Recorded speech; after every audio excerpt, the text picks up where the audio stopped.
உள்துறை அமைச்சர் மரணமடைந்தார். Cardiac arrest. சுத்த தமிழ்ல சொன்னா மாரடைப்பு. போஸ்ட்மார்ட்டம் ரிப்போர்ட்ல அப்படி ஒன்று எழுத போறதுல டாக்டருக்கு நஷ்டம் எதுவும் இல்லையே, கிடைக்கத்தானே போகுது. இல்லைன்னா அப்புறம் விசாரணை கேஸுன்னு நிறைய பிரச்சனைங்க. அதான் சொன்னேன். அதனால டாக்டர் மாரடைப்புன்னு எழுதி பேனாவை மூடுறீங்க. Anymore doubt? அப்படித்தான் வேணும். ஓகே. வணக்கம். ஐயோ, இப்படியெல்லாம் மரியாதை கொடுக்காதீங்க சார். எனக்கு என்ன இருந்தாலும் செத்து போன மந்திரியோட காரியம் முடிஞ்சதும் அந்த இடத்துல உட்கார வேண்டிய ஆளாச்சே. நீங்க உட்காருங்க. நீங்க சொல்றது நடக்குமா நடராஜன் சார்? எலெக்ஷன் நடக்கும் போது ரொம்ப எதிர்பார்த்துட்டு இருந்தேன். யார் ஆசை காட்டின? வேற யாரு, நீங்க தான். அப்படியா? இதெல்லாம் அரசியலாச்சே. சரி, நடக்கிறது நடக்கட்டுமேன்னு நான் தான் எல்லாத்தையும் மன்னிச்சு விட்டேன். இந்த ஆள் அதிர்ஷ்டக்காரன் தெரியுமா? பாவம், அந்த ஆள் தூங்கிட்டு இருக்கும் போது தானே யாருக்குமே தெரியாம கடவுள் அவர் உயிர் எடுத்துட்டு போனாரு. இல்ல சார், மந்திரி இறந்த உடனே சபையில எண்ணிக்கை 70 ஆச்சுல்ல. சரியா சொல்ல போனா மெஜாரிட்டி இல்லாத கவர்மெண்ட். இப்போ இடைத்தேர்தல் வந்தா இப்போ இருக்கிற நிலைமையில எதிர்கட்சிக்கு ஒரு சீட்டு கூடுதல கிடைக்கும். இது கண்டிப்பா நடக்கும். அதுக்குன்னே பிறந்தவன் தானே நம்ம அண்ணன் கிருஷ்ணனோட பையன் விஸ்வநாதன். அப்புறம் பை எலெக்ஷன் வந்தா என்ன, வரலனா என்ன? அவன் நமக்கு சப்போர்ட் பண்ணுவானா? தனிப்பட்ட முறையில கட்சியை விட்டு நீக்கின ஒரு ஆளுடைய மகன் 2 கட்சிகளுக்கு சவால் விட்டு ஜெயிச்ச ஒருத்தன். அதனால என்ன? முதலமைச்சரோட செல்லப்புள்ள தானே விஸ்வநாதன். அவன் சப்போர்ட் பண்ணுவான்னு தான் சிஎம் சொன்னாரு. சப்போர்ட் கிடைக்குமா? வர எலெக்ஷன்ல ஹோம் மினிஸ்டர் நீதாயா. இறந்து போன மந்திரியோட காரியங்கள் எல்லாம் முடிஞ்ச உடனே எல்லாருமா சேர்ந்து ஒரு மீட்டிங் போடுறோம்ல, முடிவு இந்த நடராஜனோட தான். அது தப்பாது, தப்பாகவும் கூடாது.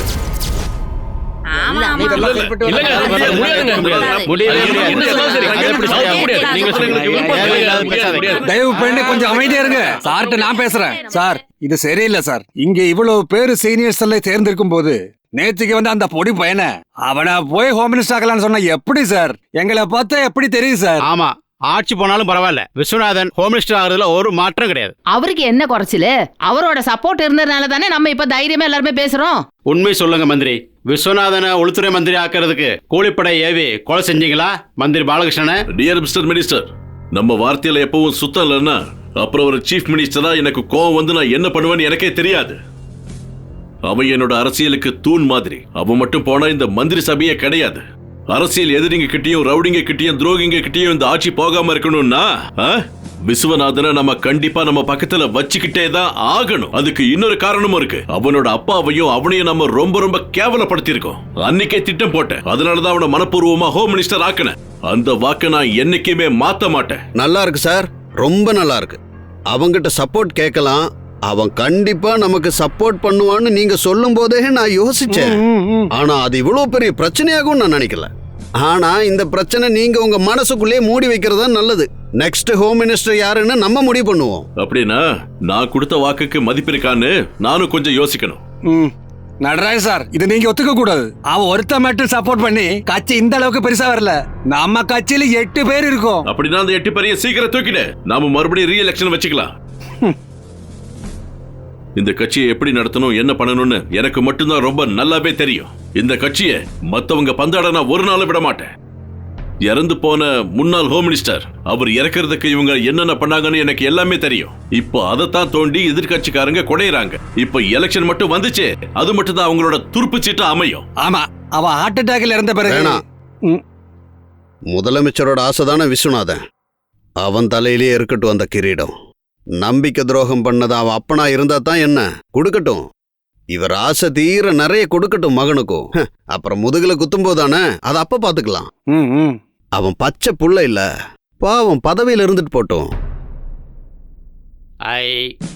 விஸ்வநாதன் ஆகிய நான் தமிழக மந்திரி சபையில் மந்திரியாக தமிழகத்தின் பண்பையும் பண்பாட்டையும் பாதுகாப்பேன் என்று இனம், மதம், ஜாதி பாகுபாடு இன்றி இந்த நாட்டில் உள்ள ஒவ்வொரு குடிமகனின் உரிமையையும் பாதுகாப்பேன் என்றும் எனது வெறுப்பு இன்றி சுயநலம் இல்லாமலும் எனக்கு அளிக்கப்பட்ட இந்த கடமையையும் இனி தவறாமல் நேர்மையுடனும் செயல்படுவேன் என்று நான் உறுதிமொழி அளிக்கின்றேன்.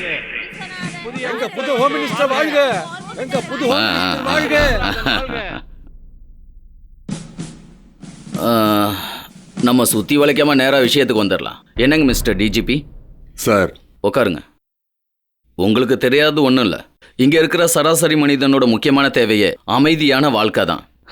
ஆனா அது இங்க அவங்களுக்கு கிடைக்காம போறதும் உண்மை. சார், உண்மையை சொல்லணும்னா ஒரே ராத்திரியில நம்ம தமிழக காவல்துறை இங்க இருக்கிற எல்லா சமூக விரோதிகளையும் பிடிச்சி எழுந்து நிக்க முடியாத அளவுக்கு ஒரு சின்ன ட்ரீட்மெண்ட் கொடுத்துட்டா நம்ம நாட்டு மக்கள் அடுத்த நாள் சந்தோஷமா கண் விழிப்பாங்க. ஆனா இந்த அரசியல் அததான் சொல்றேன். இந்த போலி ட்ரிக்க வச்சுக்கிட்டு ஏதாவது அரசியல்வாதி தோல்ல துண்டை போட்டுக்கிட்டு இந்த ரவுடிகளுக்கு சப்போர்ட்னு வந்தா நம்ம ஊர் லேடிஸ்லாம் யூஸ் பண்ற வெப்பன் ஒண்ணு இருக்கு. உடலோட புருஷன் உலக்க அதை எடுத்துட்டு வந்து அவனுங்களை குப்புற படுக்க வச்சு ஒரு அரை மணி நேரம் கும்முன்னு குமுறுனா போதும். அதுக்கப்புறம் ஒருத்தனும் நம்ம நாடு சரியில்லைன்னு ஒரு வார்த்தை கூட சொல்லவே முடியாதுன்னா பாத்துக்குங்க. கரெக்ட். தன்னோட யூனிஃபார்ம் ஏதாவது புலித்தோளானந்தா சுவாமிகளோட பெட்ரூம்ல கழட்டி போடாதவனும் பணக்காரனோட பணத்துக்கு அடிமையாகாத ஒரு 10 போலீஸ்காரங்க இதோ இந்த மீசைய கண்ணாடியில பார்க்கும் போதும் ஒண்ணுக்கு போகும்போது மட்டும்தான் நம்ம ஆம்புலன் நினைக்காத ஒரு 10 போலீஸ்காரன் கிடைச்சா போதும். Certainly, I will take necessary action. But one thing, நீங்க சொன்ன மாதிரி அந்த 10 பேரை நம்ம டிபார்ட்மெண்ட்ல கண்டுபிடிக்கிறது அவ்வளவு ஈஸி இல்ல சார். அவங்கள நான் கொடுக்கறேன் சார். நம்ம ஊர் போலீஸுங்க வீரத்திலையும் தீரத்திலையும் சிறந்து விளங்குனவங்க சார். ஆனா அவங்கள செயல்பட விடாம கட்டி போட்டிருக்காங்க மாறி மாறி வர நம்ம ஆட்சியாளர்களும் சட்டங்களும். உங்களுக்காவது இது புரிஞ்சது ரொம்ப மகிழ்ச்சி. 450 போலீஸ் ஸ்டேஷன்களும் 60,000 போலீஸ்காரர் இருக்கிறது தான் நம்ம போலீஸோட சொத்து. ஒரு வாட்டி ட்ரிகர் அமுத்தனா நிமிஷத்துல 800 குண்டுகள் வெளியே வர்ற AK-47 துப்பாக்கி வச்சிருக்கிற தீவிரவாதிகளை சமாளிக்கணும்னா நம்ம போலீஸ் கிட்ட இருக்கிற துப்பாக்கியோ ஒருத்தனோட காலுக்கு குறி வச்சுன்னா மதில் மேல இருக்கிற பூனையை கொள்ற வெப்பன்ஸ் தான் நம்மள்ட்ட இருக்கிறது. எல்லாத்தையும் மாத்திரம் சார். பக்கத்து ஸ்டேட்ல பாம் பிளாஸ்ட் நடக்கிறப்போ அது இங்க வெடிக்காதுன்னு நினைச்சுக்கிட்டு இருந்தோம்ல நாம. ஆனா அதை பண்ண நினைச்சவங்க நம்ம மீசைக்கு கீழே இல்ல நம்ம மூக்குக்குள்ளேயே போய் உட்கார்ந்து இருக்காங்க. IB ரிப்போர்ட் இருக்கு சார். அதனால நம்ம ஊர்ல இருக்கிற ஒவ்வொருத்தர் பின்னாலையும் முன்னாலையும் போலீஸ் இருக்கணும். என் மக்களுக்கு ஏதாவது பிரச்சனைனா என்னால பாத்துக்கிட்டு சும்மா இருக்க முடியாது. சாமானிய மக்களுக்கு நீதியை புறக்கணிச்சிட்டு அரசியல்வாதிகளுக்கு அடிமையா இருக்கக்கூடாது நம்மளுடைய போலீஸ். சார், மக்களுக்கு ஏதாவது ஒண்ணுன்னா நாங்க எங்க உயிரே தர தயாரா இருக்கோம். உங்களை மாதிரி ஒரு நல்ல தலைவர் எங்களுக்கு கிடைச்சது எங்களுக்கு புது நம்பிக்கை கொடுக்கும் சார். நான் உங்க கடமையை நிறைவேற்றுறேன் சார். என்ன நீங்க நம்பலாம். எதிர்த்து நிக்கிறவங்க கிட்ட அடிபணியவும் கூடாது, தாழ்ந்து போறவங்கிட்ட ரத்தமும் குடிக்க கூடாது நம்ம police. All the best. Thank you.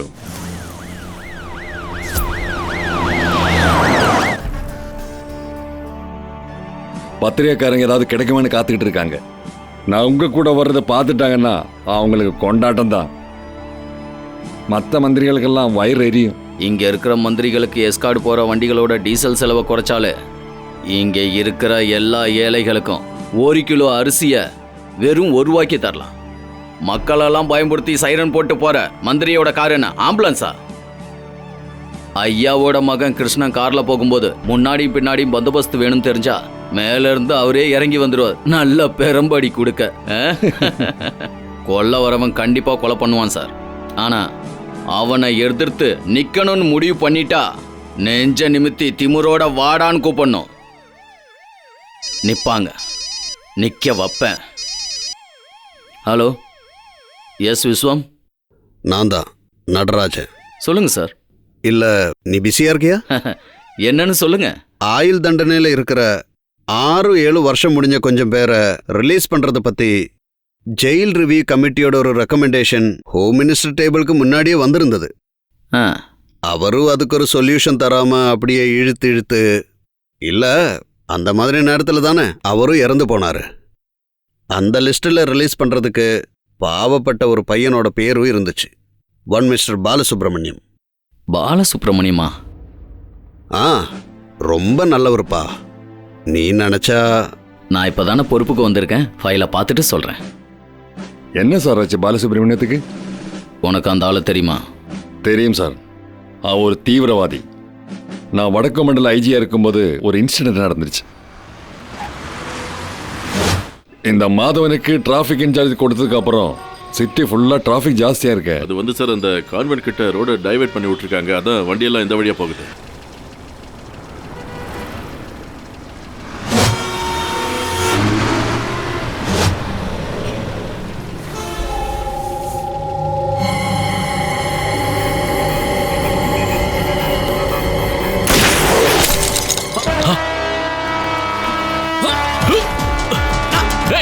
கதவு தரடா. டேய் இறங்குடா வெளிய. டேய்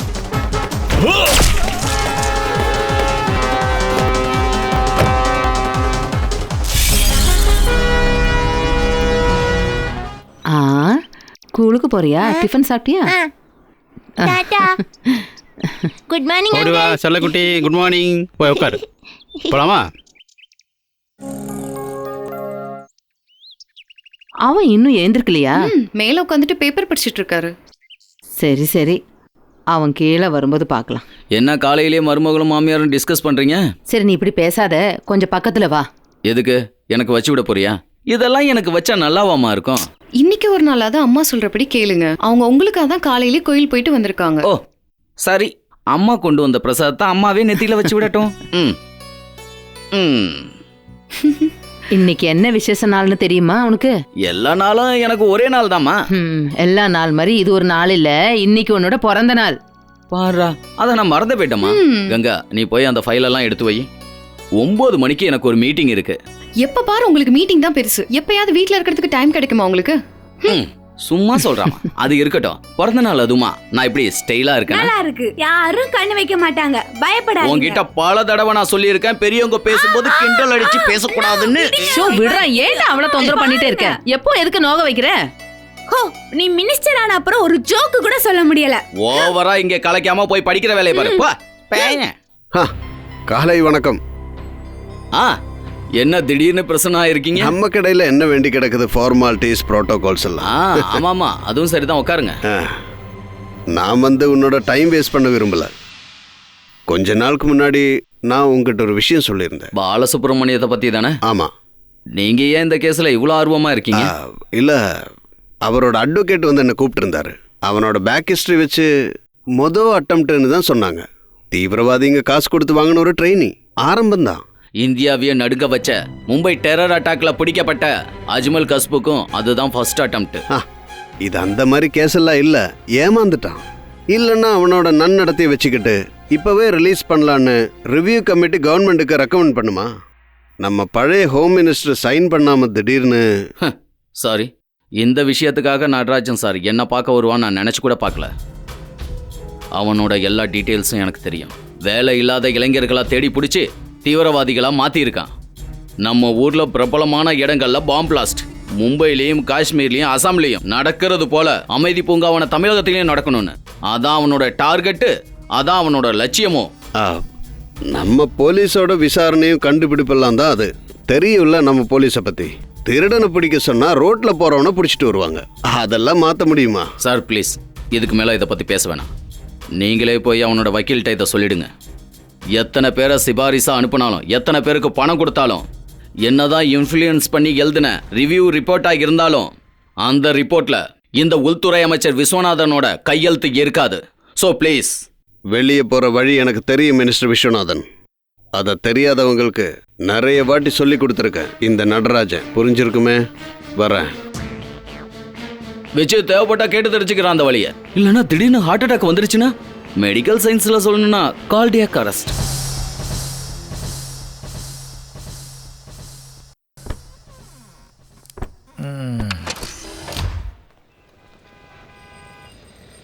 இன்னைக்கு நவம்பர் 14. அஃபிஷியலாக எந்த ப்ரோக்ராமும் இல்லை. இருந்தாலும் செக்ரட்டரியேட் போய் பார்க்கலான்னு தோணுச்சு. ஆனால் அது எவ்வளோ நல்லதாக போச்சு. இல்லைன்னா ஒருவேளை எனக்கு தெரியாமல் ஜோசப் மாஸ்டர் இல்லை, ஜோசப் அண்ணா ஹாஸ்பிட்டலில் இருந்ததும் டிஸ்சார்ஜ் ஆகி வெளியில் வந்ததும் அப்பாவோட நெருங்கின நண்பர், எனக்கு பாடம் சொல்லி கொடுத்த குரு. இருந்தாலும் நான் அவரை அண்ணன் தான் கூப்பிட்டுக்கிட்டு இருந்தேன். ஏன்னா எங்கள் அப்பா அப்படி கூப்பிட்றத பார்த்து நானும் அப்படி கூப்பிட்டேன். தனக்கு தேவையில்லாத ஆலோசனைகளுக்கு மதிப்பு தராமல் முன்னேறி போனவர் வீட்டுக்குள்ளேயே உட்காந்து சூரியனை கூட பார்க்க விருப்பம் இல்லாமல் தன்னை சுற்றி சொந்தக்காரங்கள்லாம் யாரும் இருக்கக்கூடாதுன்னு தன்னந்தனியாக வாழ்ந்த மனிதன். ஒற்றை சிங்கம். உள்ள வாப்பா.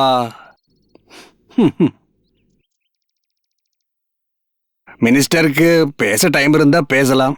குடிக்கிறதுக்கு ஏதாவது வேணும்னா பச்சை தண்ணி மட்டும்தான் இருக்கு. வேண்டாம். ஆமா, பிஸியா ஊரு பூரா சுத்தி வேலை பார்க்கும்போது இந்த கம்யூனிஸ்ட் கிழவனை பார்க்கணும்னு உனக்கு எப்படி ஆசை வந்தது? இன்னைக்கு தான் எனக்கு தெரிஞ்சது. நீங்க டிஸ்சார்ஜ் ஆன விஷயம். வெளியே எங்கேயுமே போகாம இதுக்குள்ள இருக்கும்போது அப்படிதான் வரும். ஒரு 70 வருஷமா எனக்கு போனஸ் அலவன்ஸ் எதுவுமே கிடைக்கிறது இல்ல. இனி ஒரு வாட்டி அது வந்தா கண்டிப்பா நான் போயிடுவேன். அப்புறம் நீ என்ன பார்க்கணும்னா சுடுகாட்டுக்கு தான் வரணும். நான் சொல்றதை கேளுண்ணா. ஏதாவது ஒரு நல்ல டாக்டர் போய் பார்க்கலாம். முழுசா செக் பண்ணி பார்க்கலாமே. அதெல்லாம் எதுக்கு? நான் வாழ்க்கையே வெறுத்துட்டேன். ஆஹா, இந்த பெரிய வண்டியில தான் நீ வந்தியா? போலீஸ் பந்தோபஸ்தெல்லாம் வரலையா? நான் வேண்டான்னு சொல்லிட்டேன். ஓ, நேர்மை இந்த காலத்துல யாருக்கிட்ட இருக்குது? அந்த மாதிரி எவனாவது இருக்கானா? இந்த ஊர்ல நேர்மையான ஒருத்தனை உன்னால காட்ட முடியுமா? நீ வாழ கத்துக்கணும். உனக்கு வர எல்லா அதிர்ஷ்டமும் ஒவ்வொன்னா நீ அனுபவிக்கணும். உதவி பண்ணவனையும் ஒத்தாசை பண்ணவனை நீ மறந்துடணும். முடிஞ்சா முதுகிலே குத்திடு. அந்த மாதிரி எல்லாம் செய்யாதவனை யாரும் சும்மா விட மாட்டாங்க. அவன் ஒரு தெருநாய் கூட திரும்பி பார்க்காது. அதான்டா கட்சி. கட்சியில நேர்மை நியாயம் இருக்கக்கூடாது. கொலை எல்லாம் பண்றவனுக்கு தான் எப்பவுமே மதிப்பு. ஜோசப்ண்ணா, ரொம்ப சிரமப்படாதீங்கண்ணா. போனா போட்டும். உன் வயசுல எல்லாம் உன் அப்பாவும் நானும் எதுக்குமே பயந்ததில்ல. இப்ப மட்டும் பயந்துருவேனா? முதல்ல ஏழை மக்களுக்கு அவங்களுக்கு சொந்தமான இடம் கொடுக்கணும். பிறகு கட்சி முன்னேற்றத்தை பத்தி பேசலான்னு சொன்னதுக்கு அவங்க எல்லாம் சேர்ந்து என்ன ஜெயில போட்டாங்க. நான் மக்களுக்கு எதிர செயல்படுறவனாங்க. சின்ன வயசுல இருந்தே கட்சிக்காக பாடுபட்ட என்ன பொல்லாதவன்னு சொல்லி வெளியேற்றினாங்க. என்னை பத்தி நல்லா தெரிஞ்சவங்க கூட எனக்கு சாதகமா எதுவுமே பேசல. பதவி வெறி அதுதான் லட்சியமா இருந்தாங்க. அன்னைக்கு போலீஸ் கையில இருந்து அடி வாங்கி வாங்கி பச்சை தண்ணியோ சோறோ இல்லாம இருந்தப்ப கூட உங்க அப்பா முகத்தில் இருக்கிற சிரிப்பு என்னைக்குமே குறைஞ்சதில்லை. ஆனா அன்னைக்குதான் அந்த கண் அழுது நான் பார்த்தேன். அந்த அப்பாவோட நேர்மைக்கு கிடைச்ச பரிசுதான் உனக்கு கிடைச்ச வெற்றி. என்னைக்குமே நீ இது மறக்க கூடாது. இல்லைங்க ஜோசப்ண்ணா, எப்பவும் அப்படியே நடக்காது. என் உயிர் நண்பனோட பையன்கிட்ட நான் ஒன்று சொல்லணும்னு ஆசைப்படுறேன். எந்த கணக்கு வழக்கிலையும் ஏமாத்தாம உங்க அப்பா உயிர் விடும்போது அவர் மனசுல ஒரு விஷயம் இருந்துச்சு. பாடிக்குப்பம் காலனியில ஏழை மக்களுக்கு கிடைக்க வேண்டிய நியாயம். அதை சொல்லிதான் கட்சி உங்க அப்பாவை அவங்க வெளியேற்றினாங்க. அது நீ தான் சரி பண்ணணும். அந்த ஒரு விஷயத்துக்காக உனக்கு கிடைச்ச பதவி பறிபோனா கூட மக்களும் கூட துணையா இருப்பாங்க. போயிட்டு வா.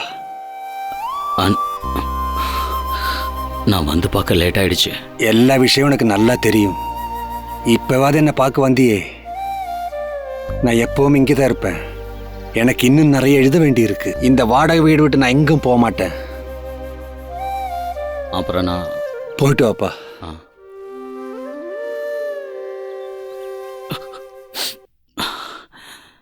ஹை, அடடே அசரப்பு. இந்த பக்கம் போகும்போது விஸ்வநாதன் அண்ணன் வண்டி பார்த்தேன், அதனால பார்க்கலான்னு வந்தேன். விஸ்வநாதனா, ஓங்கி வச்சேன்னு பார்த்துக்க. எப்பொழுதும் போல கூப்பிட்டா போதும். நீ வந்தது நல்லதா போச்சு. உன்கிட்ட கொஞ்சம் பேசணும், வா. திலீப், நீ அசரப் வண்டி பின்னாடி வா. முதல்ல உன் வீட்டுக்கு போயிட்டு உங்க அம்மாவையும் அப்பாவையும் பார்க்கணும், வா.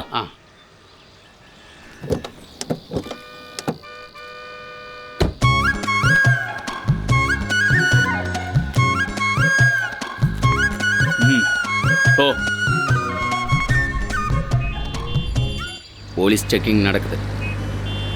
தடுத்து நிறுத்தினா ஒன்றும் சொல்லாத. நிறுத்து. என்னன்னு கேளு. நான் போயிட்டு வரேன்.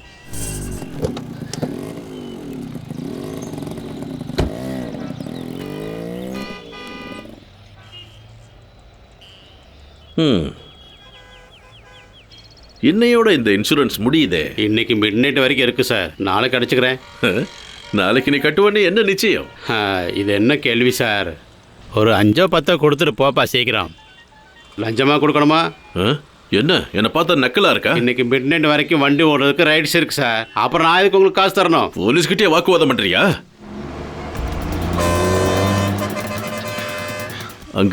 அங்க வருதில்ல, அது நம்ம ராஜா சார் வண்டி. அதை அனுப்பிவிடுங்க. Okay sir.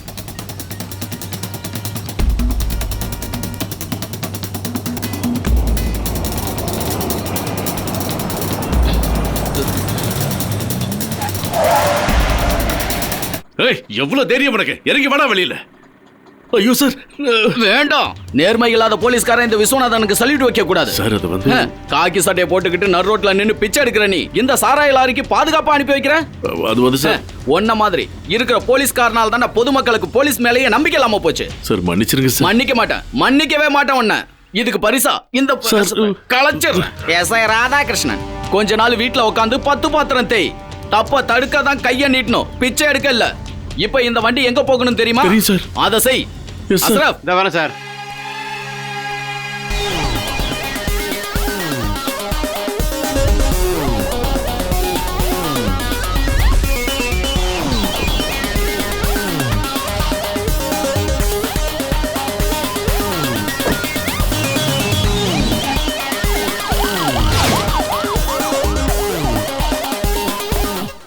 Sir may I come in? Yes come in. Oh நீங்களா சார்?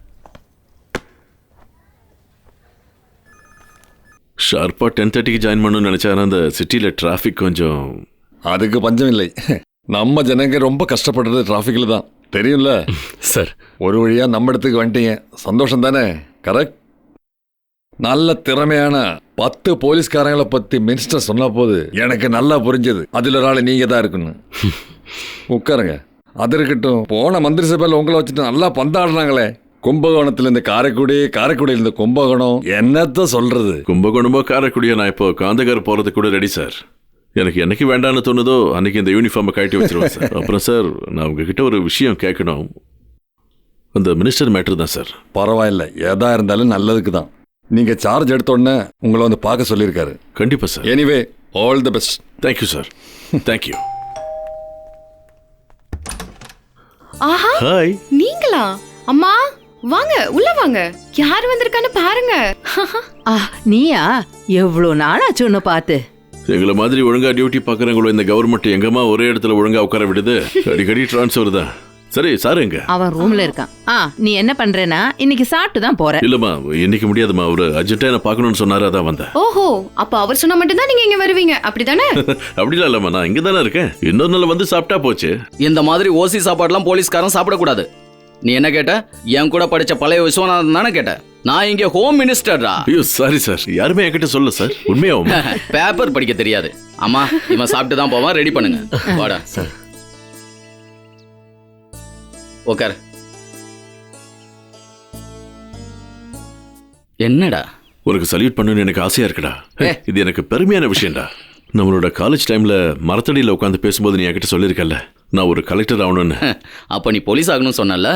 ஆமா, உனக்கு சல்யூட் அடிக்கிற போலீஸ். ஆனா நீ இப்ப கலெக்டர் இல்லையே, கலெக்டரே வேலை வாங்குற மந்திரி இல்ல. நிச்சயமா நான் உனக்கு சல்யூட் அடிச்சே தீருவேன்டா. டேய் உட்கார்றா. எல்லாமே நல்லதா போயிட்டு இருக்கு. திடீர்னு எனக்கு டிரான்ஸ்ஃபர் போட்டு எதுக்கு இங்க கூட்டிட்டு வந்த? ஒரு சீரியஸான விஷயம்டா. அதுவும் எனக்கு சம்மந்தப்பட்ட டிபார்ட்மெண்ட்டுங்கிறதால நான் பொறுத்துக்கிட்டு இருக்க முடியல.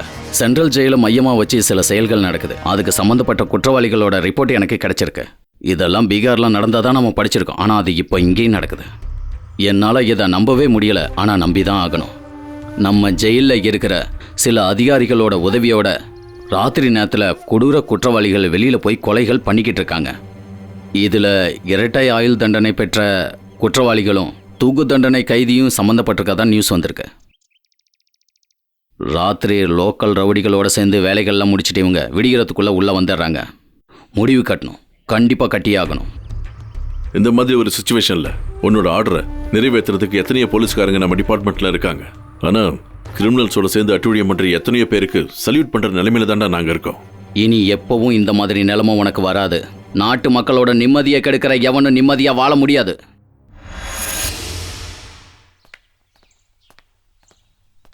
Good morning sir. போன விஷயம் என்னாச்சு சார்? அது நம்ம கேள்விப்பட்டது உண்மைதான் சார். இது இப்போ தொடங்கினது இல்லை சார். ஆனால் என்னன்னு சொல்லுங்க. அதில் ஒரு பிரச்சனை இருக்கு சார். அப்போ அதை உடனே முடிச்சிட வேண்டியது தானே? அந்த சம்பவத்துக்கு முக்கிய காரணம் மினிஸ்டர் நடராஜனோட தம்பி சார். அவங்க இது ரொம்ப ரகசியமாக நடத்துகிறாங்க சார்.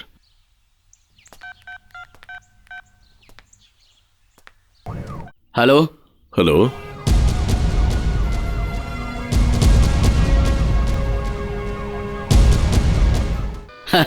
உன்னோட யூனிஃபார்ம் எதுவும் மறந்து வச்சுட்டு வரல? தலைக்கு மேல தொப்பி இருக்குல்ல, தங்கு தடை இல்லாம உன் வேலையை காட்டு கமிஷனரை. சார், இந்த ஆபரேஷனை மீடியாவுக்கு தெரியப்படுத்தலாமே. உன்னோட பின்புலம் யாருன்னு தெரியும்ல, உண்மை என்னன்னு காட்டு, மக்கள் பார்க்கட்டும். Thank you sir, thank you. Super performance. ஆஹா, காஃபி வந்தாச்சு.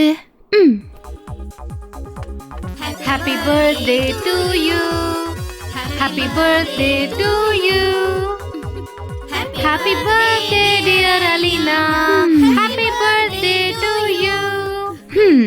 எனக்கு புரிஞ்சிருச்சு. ஏதோ ஒரு பெரிய பிளான் பண்ணதான் எல்லாருமே சேர்ந்து வந்திருக்கீங்க. கரெக்டா? நீ நினைக்கிற மாதிரி எதுவும் பிளான் பண்ணல. என்னது? நீ கட்டிக்க போறவரை எல்லா மினிஸ்டர்ஸோடையும் பழகின ஒரு ஆபீசர், சரியா? இப்போ இந்த பர்த்டே பார்ட்டி ரொம்ப ஸ்பெஷலா இருக்கணும். ஒரு டீ மட்டும் வாங்கி கொடுக்கற கஞ்ச பிசினரா இருக்கியே. ஓகே ஓகே, நான் வாங்கி தரேன். முதல்ல இந்த காஃபியை குடிச்சு ரிலாக்ஸ் ஆகுங்க.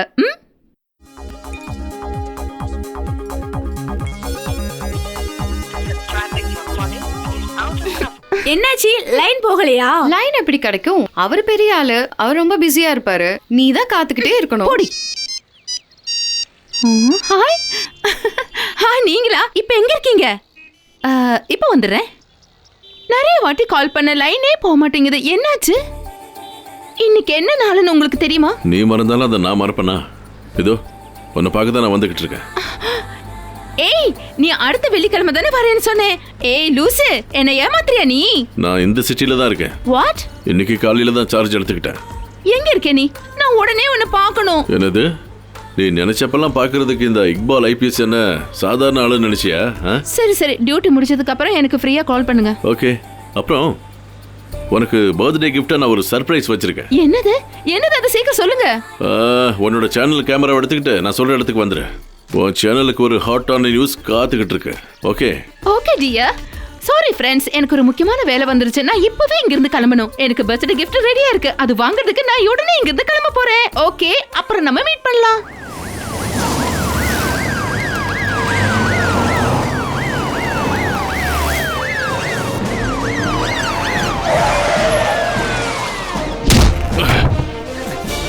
ஒருத்தரை விடாதீங்க. எல்லாரும் அரெஸ்ட் பண்ணுங்க. சார் ப்ளீஸ், எனக்கு உள்ள போகணும். சார் ப்ளீஸ் விடுங்களேன். எல்லாரும் எடுத்துக்கோங்க. ஒருத்தரை விடாதீங்க. போக முடியாது உள்ள. போடா.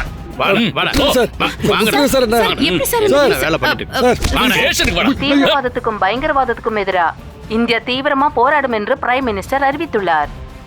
அமெரிக்கன் ஜனாதிபதி பராக் ஒபாமாவுடன் நடந்த பேச்சுவார்த்தைக்கிடையில் பிரதமர் இதை தெரிவித்துள்ளார். நாளை நடக்க இருந்த மன்னிக்கவும் ஒரு முக்கிய செய்தி. திருத்தண்ணி நகரத்துக்கு பக்கத்தில் ஒரு சிறிய வீட்டில் கமிஷனர் தலைமையில் ரெய்டு நடந்ததாக ஒரு ரிப்போர்ட். இது குறித்த விவரம் நம்ம செய்தியாளர் அலீனா தெரிவிப்பார். அலீனா, ரெய்டு நடக்கிற இடத்துல இருந்து ஏதாவது தகவல் கிடைச்சதா? யாரை எல்லாம் அரெஸ்ட் பண்ணாங்க? எல்லாம் கொஞ்சம் விவரமா சொல்லுங்க. கமிஷனர் கிட்ட நேரடியா கேட்கலாம். சார், இந்த நியூஸ் பத்தி என்ன உண்மை சார்? கொஞ்சம் சொல்லுங்களேன். சார் சார் ப்ளீஸ் சொல்லுங்க. எதுவும் சொல்ல முடியாது. மாயா, நாளைக்கு அரசியல்ல பல திருப்பங்கள் வரலாம். அதோட பிரதிபலிப்பு தான் இந்த ரெய்டு. அதுக்கு உதாரணம் தான் நம்ம பார்த்தோம். ஏன்னா பிடிக்கப்பட்ட நபர் ஒரு முக்கியமான ஆளு. இவர் ரெவன்யூ மினிஸ்டர் நடராஜோட சொந்த தம்பி. வேணாம், நீங்க ஒன்னும் சொல்ல வேணாம். யாராவது ஏதாவது சொல்றதை கேட்டுட்டு நீங்க திடீர்னு இப்படி நடவடிக்கை எடுத்திருக்க கூடாது. இங்க பாரு, நீ சொல்லி அரெஸ்ட் பண்ணது மினிஸ்டர் நடராஜனோட தம்பி மட்டும் இல்ல, அவன் நடராஜனோட ஆட்சியில முக்கியமான செக்ரட்டரியும் கூட. நீங்க சொல்ற அந்த செக்ரட்டரி அந்த ஏழை மக்களுக்கு பாலும் தேனும் கலந்து கொடுக்கல. சாராயம், கஞ்சா, பாம்பு இதெல்லாம் தான் அங்க தொழிலா நடந்துகிட்டு இருக்கு. இதெல்லாம் எப்படி பண்ணுங்கிற கிளாஸ் நடக்குது. ஆனா விஸ்வா கட்சின்னு வரும்போது எதையும் கண்டுக்க கூடாதுன்னு சொல்றீங்க, அப்படிதானே? எதையும் கண்டுக்காம இருந்ததால் தான் கோயம்புத்தூர்ல குண்டு வெடிச்சது. காஷ்மீர்ல குண்டு வெடிச்சு நம்ம வீரர்கள் பல பேர் இறந்தாங்க. அமைதி பூங்கான்னு பேர் எடுத்த தமிழகம் கலவர பூமின்னு ஒரு பேரு எடுத்துருச்சு. நாம இப்ப என்னதான் பேசினாலும் இந்த பிரச்சனைய பெரிய பிரச்சனையாக்கி எதிர்கட்சிக்காரங்க நம்ம ஆட்சிக்கு ஒரு பெரிய கலங்கத்தை உண்டாக்கி. வேண்டாம் சார், தயவு செய்து அப்படி சொல்லாதீங்க. நான் எலெக்ஷன்ல நின்னு ஜெயிச்சது சொகுசு கார்ல போறதுக்கு இல்ல, அரசியல கேலி கூத்தாக்குறவங்களுக்கு பாடம் சொல்லி கொடுக்க. உங்களுக்கு எதுவும் இது சந்தேகமா இருக்கா? விஸ்வநாதா, அந்த நடராஜ பிரச்சனை ஒரு பிரச்சனையே இல்ல. சில விஷயங்கள சமாதானமா போகணும், அதான் நல்லது. வேணாம் சிஎம், பதில் சொல்ல வச்சு அவரை டார்ச்சர் பண்ண வேண்டாம். இப்பதானே சீட்ல உட்காந்து ஆட்சி பண்ண ஆரம்பிச்சிருக்காரு. அப்ப இப்படியெல்லாம் இருக்கு, உண்மைதான். நம்ம அதை பெருசாக்கிக்க வேணாம். Well done mister minister Viswanathan. நீ அந்த சேர்ல ரொம்ப நாள் இருப்பேன்னு நினைக்காத. நம்ம ஆளுகளை விட சொல்லி போலீஸ் கிட்ட போன் பண்ணி சொல்லு. ஐயோ, நாங்க சாதாரண போலீஸ் மந்திரி. அப்புறம் ஏதாவது ஒரு சமூக விரோதிய போலீஸ் பிடிச்சா என்ன பண்ணுன்னு முடிவு பண்றது போலீஸும் நீதிமன்றமும் தான். இதுல சந்தேகம் இல்லைல்ல சிஎம்க்கு? ஒரு நிமிஷம். உன்ன மாதிரி செத்து போன உங்க அப்பனோட அனுதாபத்தில் கிடைச்ச பதவி எல்லாம் ஒன்றும் இல்லை. எங்களோட இந்த பதவி அதிகாரங்களும் அதுக்குள்ள ஏறி விளையாட நினைச்ச அதோட சந்தோஷம் நீ ரொம்ப நாள் அனுபவிக்க மாட்டேன். நீ இப்பதானே இந்த கட்சியில் ஒரு புது மினிஸ்டரா வந்திருக்க. 1 இருந்து 10 வரைக்கும் நீ கத்துக்க வேண்டியது நிறைய இருக்கு. நீ இப்ப செய்யறதெல்லாம் யாருக்குமே தேவையில்லாத ஒண்ணு. எங்களை மீறி எவனும் இங்க தலை தூக்க முடியாது. புரிஞ்சுது. குண்டர்கள், அதான உன்னோட வேத வாக்கியம். நான் சொல்றது கேளு. எனக்கு போடுற ஒவ்வொரு ஓட்டும் சாதாரண மக்கள் போடுற ஓட்டு. என் நாட்டு மக்களுக்கு இடையூறு தர எவனும் இந்த நாட்டுல இருக்க முடியாது. இவன் கூட பிறந்தவன் அக்கிரமங்கள்லாம் பண்ணிட்டு பங்களாவிலையும் ரிசார்ட்லயும் ஜாலியா இருப்பான். ஆனா அவனை தேடி போற போலீஸ்காரனுக்கு கிடைக்கிறது அசிங்கமும் அவமானமும் கெட்ட பேரும் தான். இதுதான் இப்ப இங்க இருக்கிற நிலைமை. இதை எத்தனை நாள் இங்க பாத்துக்கிட்டு இருக்க முடியும் சொல்லுங்க? மக்கள் எவ்வளவு நாள் தான் பொறுத்துக்கிறது? இதுக்கு காரணமா இருக்கிறவன் மந்திரியா இருந்தாலும் மந்திரி பிள்ளையா இருந்தாலும் கூட பிறந்தவனா இருந்தாலும் அவனை ஜெயில களி தின்ன வைப்பேன். இதுக்கு ஒரு முடிவு எடுக்கலாம் சிஎம் சார். நம்ம கட்சி கொடியை ஆயுதமா யூஸ் பண்ற ஒரு ரவுடியும் தேவையில்ல. எந்தெந்த ரவுடிக்கு எங்கெங்க கதவுகள்லாம் திறக்குதோ, அவங்க கைக்கு எப்படி ஆயுதங்கள்லாம் போகுதோ அவங்க எல்லாம் கண்டுபிடிச்சு உள்ள தள்ளி தண்டிக்கணும். இந்த தீர்மானம் நிறைவேற்றுறதுக்காக நான் எவ்வளவு தூரம் போகவும் தயங்க மாட்டேன். எல்லாம் நல்லா கேட்டீங்கல்ல? குட். சிஎமுக்கு தெரியுமோ தெரியாதோ, சாயந்தரம் பொண்டாட்டி கூட சண்டை போட்டா தனியாக தான் படுக்கணும்னு சொல்லுவாங்க. அது சும்மா கிடக்கிற புலிய சொரிஞ்சு விடுறதுன்னு ஒரு பழமொழி இருக்கு, தெரியுமா உனக்கு? கரெக்ட், அப்படியும் சொல்லுவாங்க.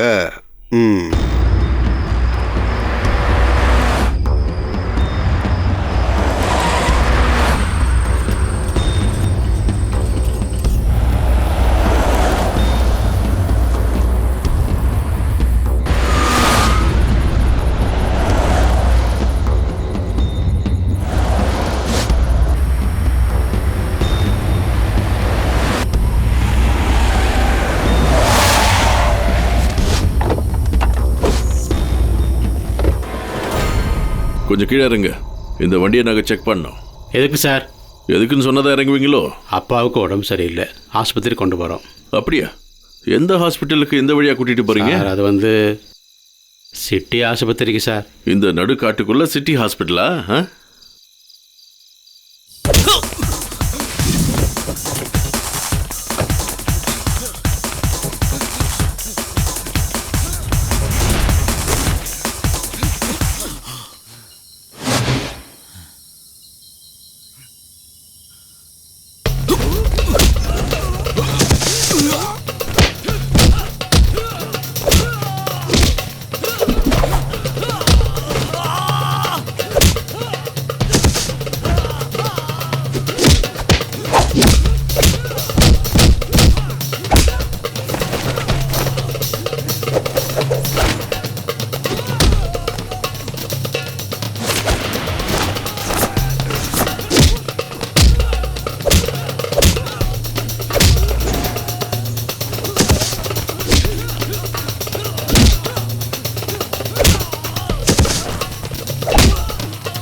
வாங்க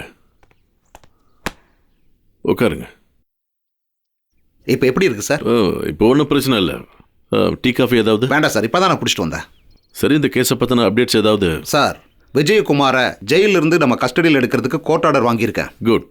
அது சரி, உங்களுக்கு எப்படி இவர் தெரியும்? அவனை பற்றி சொல்லணும்னா அவனோட மொத்த ஹிஸ்ட்ரியே என்கிட்ட இருக்கு சார்.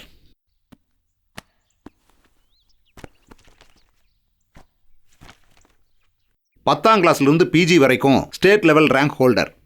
அதுக்கப்புறம் ஜேர்னலிசம். இடையில ப்ரைவேட் கம்பெனியில் கொஞ்ச நாள் வேலை. 9 மாதம் வேலை பார்த்துட்டு அதையும் விட்டுட்டான்.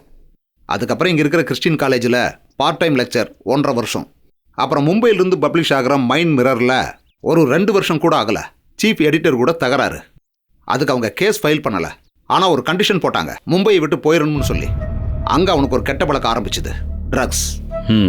1 வருஷத்துக்கு முன்னாடி நான் ரூரலில் இருக்கும்போது எங்கிட்ட வந்து மாட்டினா. பாரில் ஒரு அடிதடி, கத்தி குத்துல தான் அது முடிஞ்சுது. ஆனால் கூட இருந்தவன் சாகலை. அவனை பிடிக்கும்போது அவன் கையில் ட்ரக்ஸ் இருந்துச்சு. ஜாமீன் எடுக்கிறதுக்கு யாரும் வரல. அன்னையிலிருந்து அவன் ஜெயில தான் இருக்கான். ராஜு, அந்த போன் அட்டென்ட் பண்ணுங்க. ஹலோ. ஹே திருட்டு போலீஸே, நீ எங்க இருக்க இப்போ? நேத்துக்கு நைட்டு ரவுடி செல்ல உன்னை பந்தாடுனாங்களாமே, நிஜமாவா? சார் கிட்ட கொடுக்குறேன். சார். ஹலோ. ஹலோ, ஏங்க மொபைல் போனாவது உங்களுக்கு கையில வச்சுக்க கூடாது? அதுக்கும் ஒரு அசிஸ்டன்ட் தேவையா உனக்கு? எப்படி எங்க இருந்து கால் பண்ற? வானத்துல இருந்து. அவ்வளவு தூரத்துல தான் நம்ம 2 பேரும் இப்போ இருக்கோம். சரி, விஷயத்தை சொல்லு. திருட்டு போலீஸே, அந்த கிரிமினல்ஸ் நீ ஃபாலோ பண்ற விஷயம் நீ எனக்கு ஃபோன் பண்ணி சொல்லிருக்கலாம்ல. அது லைவா ஷூட் பண்ணி எல்லாருக்குமே காட்டியிருக்கலாம். சரி, நீ ஒண்ணு பண்ணு. சிட்டில யாரோ ஒரு விஐபி ரொம்ப சீரியஸா இருக்காரு. சாவர்தனை லைவா காட்டலாம்ல? சரி, அதை விடு. உனக்கு ஏதாவது அடிபட்டுருச்சா? இல்ல, ஆனா என்னோட மூளை கலங்கி போச்சு. என்னது மூளையா? Alina, get ready. சரி, நீ வேக டிவி ஆன் பண்ண, போன் கட் பண்ணாத, சரியா?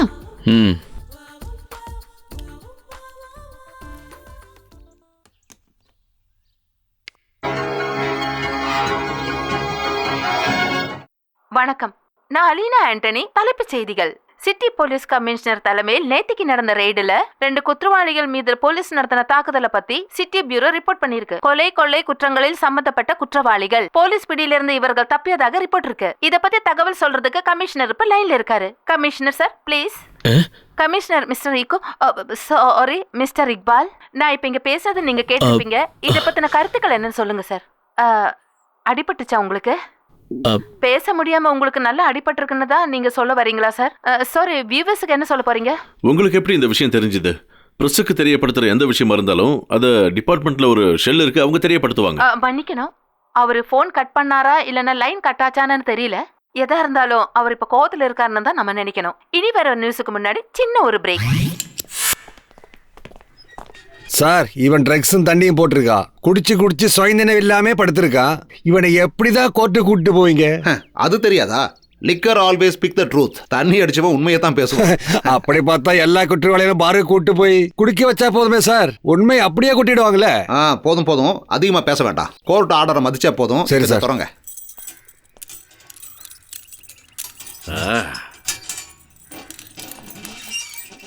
Morning sir. மார்னிங். ஒரு சிகரெட் கிடைக்குமா? இருக்கு, பாத்துறேன். அப்புறம் எப்படி இருக்க? நல்லா இருக்கல்ல? எங்க என்னத்த சொல்ல.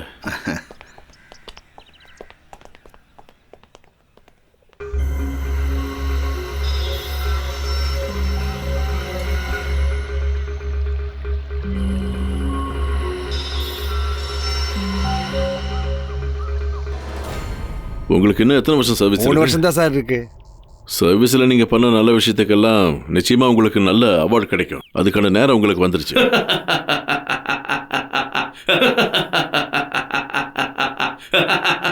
இந்த மாதிரி சூரிய வெளிச்சம் இல்லாம ரூம்ல நான் இருக்கிறது எனக்கு சந்தோஷம் தான். சத்தம் போட்டு சிரிக்கணும். ஆனா ஒண்ணு, நம்ம கண்ணு முன்னாடி ஒரு மனுஷனோட முகம் கூட இருக்கவே கூடாது.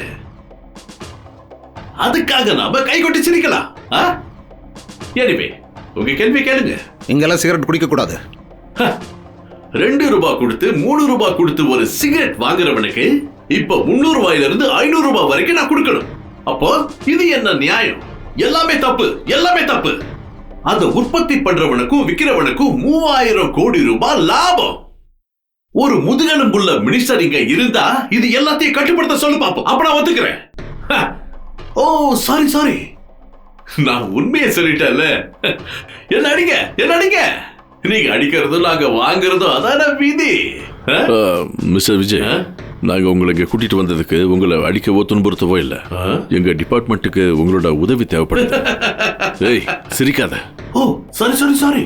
அமெரிக்காக்காரன் அதுக்கும் ஆள வச்சுட்டாங்களா? இந்தியக்காரங்க இவ்வளவுதான் சிரிக்கணும்னு சொல்லி? டேய், வாய மூடிட்டுறா. சார் என்ன சொல்றாரோ கேளு. Give me a weapon. எனக்கு ஒரு ஆயுதத்தை கொடு.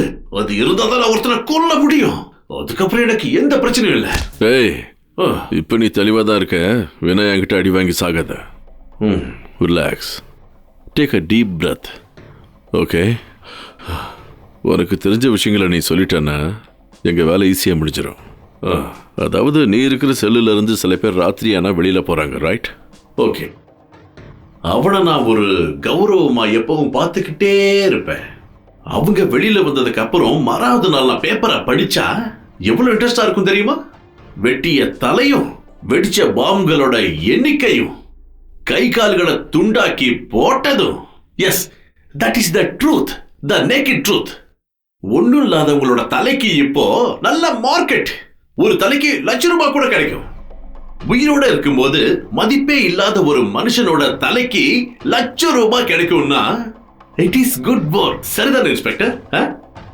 தூக்கு தண்டனை கைதி கூட இந்த செல்லுல இருந்து ஈஸியா வெளியில போயிட முடியுது. ஜெயிலரும் சூப்பரண்டும் அதை தண்ணி அடிச்சு கொண்டாடுறாங்க. அவங்களோட மொத்த லிஸ்ட் உங்களுக்கு வேணுமா? சொல்லுங்க.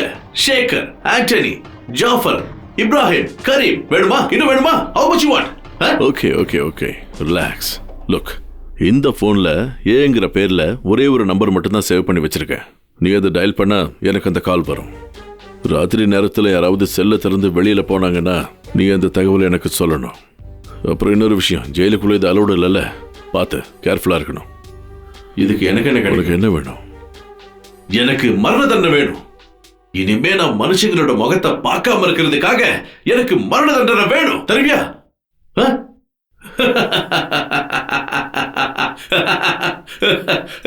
If I die today, என்னோட இறுதி ஊர்வலத்துக்கு எல்லாரும் வருவீங்களா? நான் அதுக்காக தான் காத்துக்கிட்டு இருக்கேன்.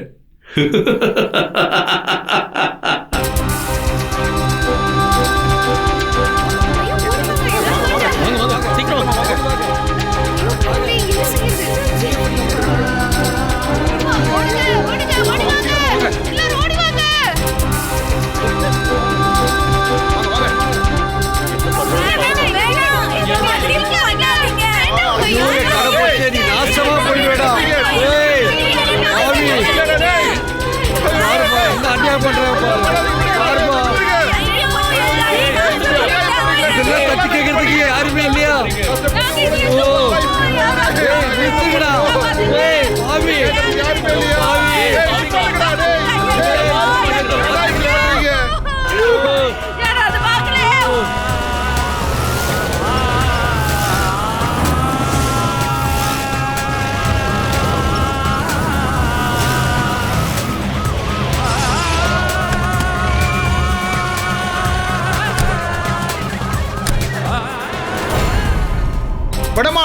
விடமாட்டோம். முழு சுதந்திரம் கிடைக்கும் வரைக்கும் எங்க உரிமையை விட்டு கொடுக்க மாட்டோம். எங்க நிலத்தை நாங்க தரமாட்டோம். நில வியாபாரத்தை முறியடிப்போம். கொஞ்சம் தள்ளி நில்லுங்க சார், அவங்க சொல்றது கேட்போம். அரசாங்க ஆர்டர், பிரச்சனை பண்ணாதீங்க. நாங்க ஓட்டு போட்டு எல்லாம் ஜெயிச்சாங்க. அந்த அரசாங்கம் தான் வந்து எங்க நிலத்தை பறிக்க பாக்குறாங்களா? விவாதம் பண்றதுக்கு இப்ப நேரம் இல்ல. கவர்மெண்டோட இடத்துல தான் நீங்க வந்து குடியிருந்துக்கீங்க, அதனால இடிக்க அதிகாரம் இருக்கு. குடியிருக்கிற வீட்டை இடிச்சிட்டு ஒரு நியாய பேச்சு, நஷ்ட ஈடு வெறும் காகிதத்துல, அதை கொடுத்ததுக்கு அப்புறம் உங்க வேலையை ஆரம்பிக்கலாம். அத பத்தி எங்களுக்கு தெரியாது. அக்ரிகல்ச்சர் டிபார்ட்மெண்ட்டுக்கு சம்பந்தப்பட்ட இடம் இது. உங்களுக்கு கம்ப்ளைண்ட் கொடுக்கணும், அரசாங்கத்துக்கிட்ட கொடுங்க. நாங்க வெயிலையும் மழையிலையும் கஷ்டப்பட்டு வேர்வை சிந்தி உழைச்ச சொத்து இதுமா. அதுல கை வைக்கிறதா இருந்தா எங்களை கொன்னாதான் முடியும். கலெக்டரம்மா, எவ்வளவு சீக்கிரம் முடியுமோ நீங்க இங்க இருந்த இடத்த காலி பண்றதா நல்லது. இது என்னோட டியூட்டி. இது நான் இங்க முடிச்சிட்டு தான் போவேன். அப்படி எல்லாம் நாங்க விட மாட்டோம்ல. இங்க பாருங்க, கிருஷ்ணன் இருக்கும் போதே ஆரம்பிச்ச பிரச்சனை தான் இது. உங்க விஷயத்துல நாங்க தலையிட வரல. சொன்னா போயிடுவோம். ஆனா ஒண்ணு, எங்களுக்குன்னு சொந்த நிலம் வேணும். எங்க பேர்ல பட்டம் எழுதி அந்த பேப்பர் எங்க கைக்கு வந்தாதான் நாங்க ஒத்துப்போம். இல்லைன்னா மக்கள் யாருமே உங்களை சும்மா விட மாட்டாங்க. Hello Vishnu sir.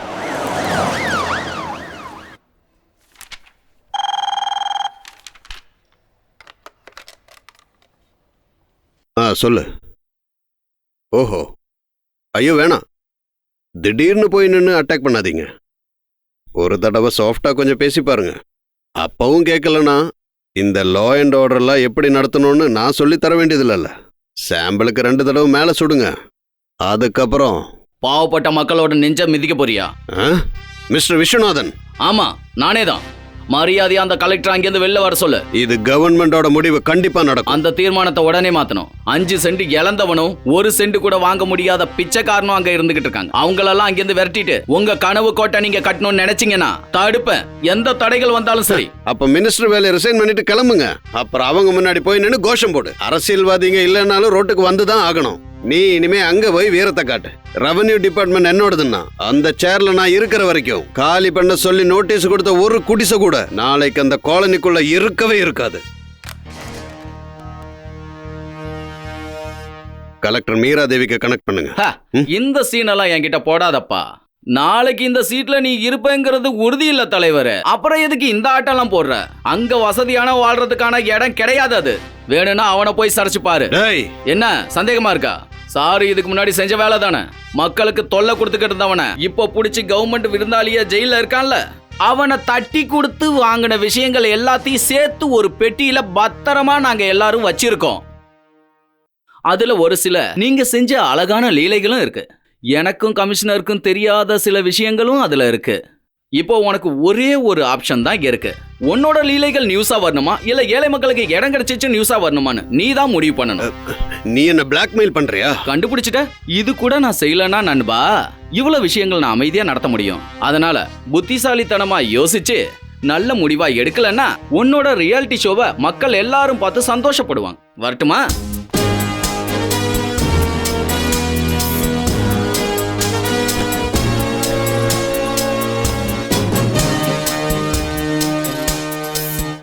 சிஎம் கிட்ட கொஞ்சம் பேசணும்.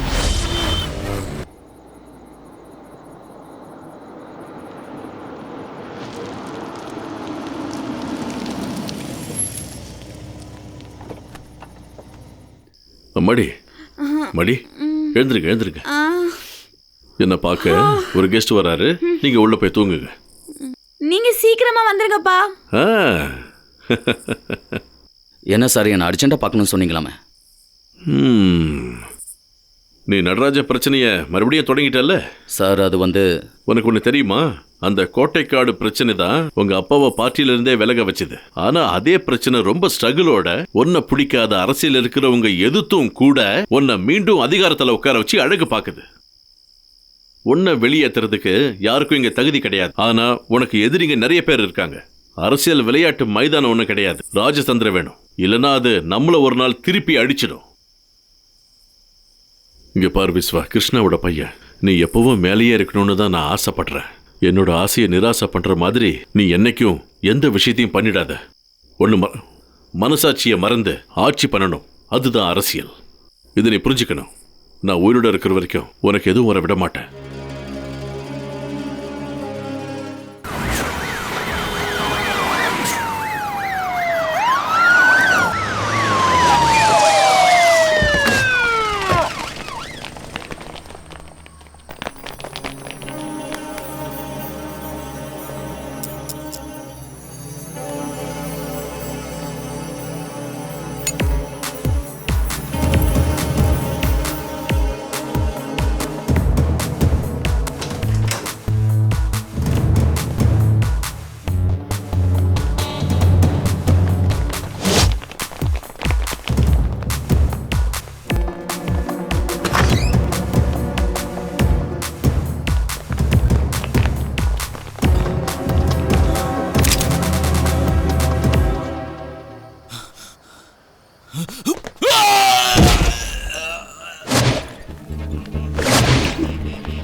டாக்டர் எப்படி இருக்கு? பொழைக்கிறது ரொம்ப கஷ்டம்னு தான் சொல்ல முடியும். என்ன சொல்றீங்க?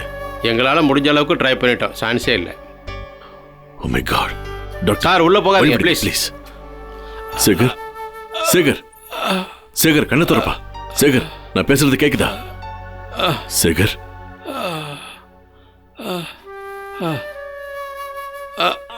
அந்த ஹோம் மினிஸ்டர் அந்த ஹோம் மினிஸ்டர் இனி கொஞ்ச நாளுக்குள்ள சேகர் சொல்லு சொல்லு come on. Sekar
good morning sir. Good morning. உட்காருங்க கலெக்டர். நான் எதுக்கு வர சொன்னேன்னு சொல்கிறேன். சார் நீங்கள் எனக்கு ஒரு வேலை பண்ணணும். சொல்லுங்க சார். விஷயம் ஒன்றும் இல்லை, அந்த கோட்டைக்காடு காலனி பற்றி தான். அது சம்மந்தப்பட்ட ஃபைல் உங்கள் மேஜையில் ரொம்ப நாளாக தூங்கிக்கிட்டு இருக்கு இல்லையா? அதை கொஞ்சம் தூசு தட்டி எடுக்கணும். திருவள்ளூர் திருத்தணிக்கு நடுவில் அரசுக்கு சொந்தமான 66 ஏக்கரில் அவங்களுக்கு இடத்த கொடுத்துருங்க. சும்மா அவங்கள்ட்டேருந்து அந்த இடத்த வாங்குறது நியாயம் இல்லை இல்லையா? சார் நீங்க அதெல்லாம் அவங்களுக்கு எழுதி கொடுத்துட்டு ஃபைலை க்ளோஸ் பண்ணுங்க.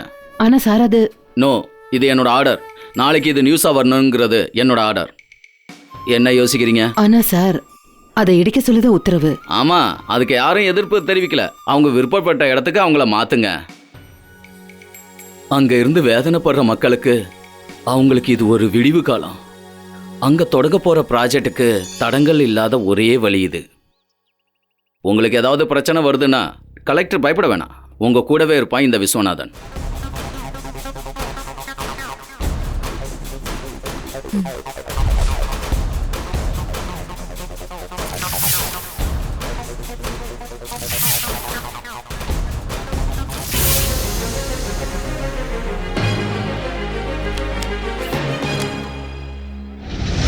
இது இப்படியே விட்டால் சரியாகாது. அப்புறம் யாராவது சீக்கிரம் ஒரு முடிவை எடுங்கப்பா.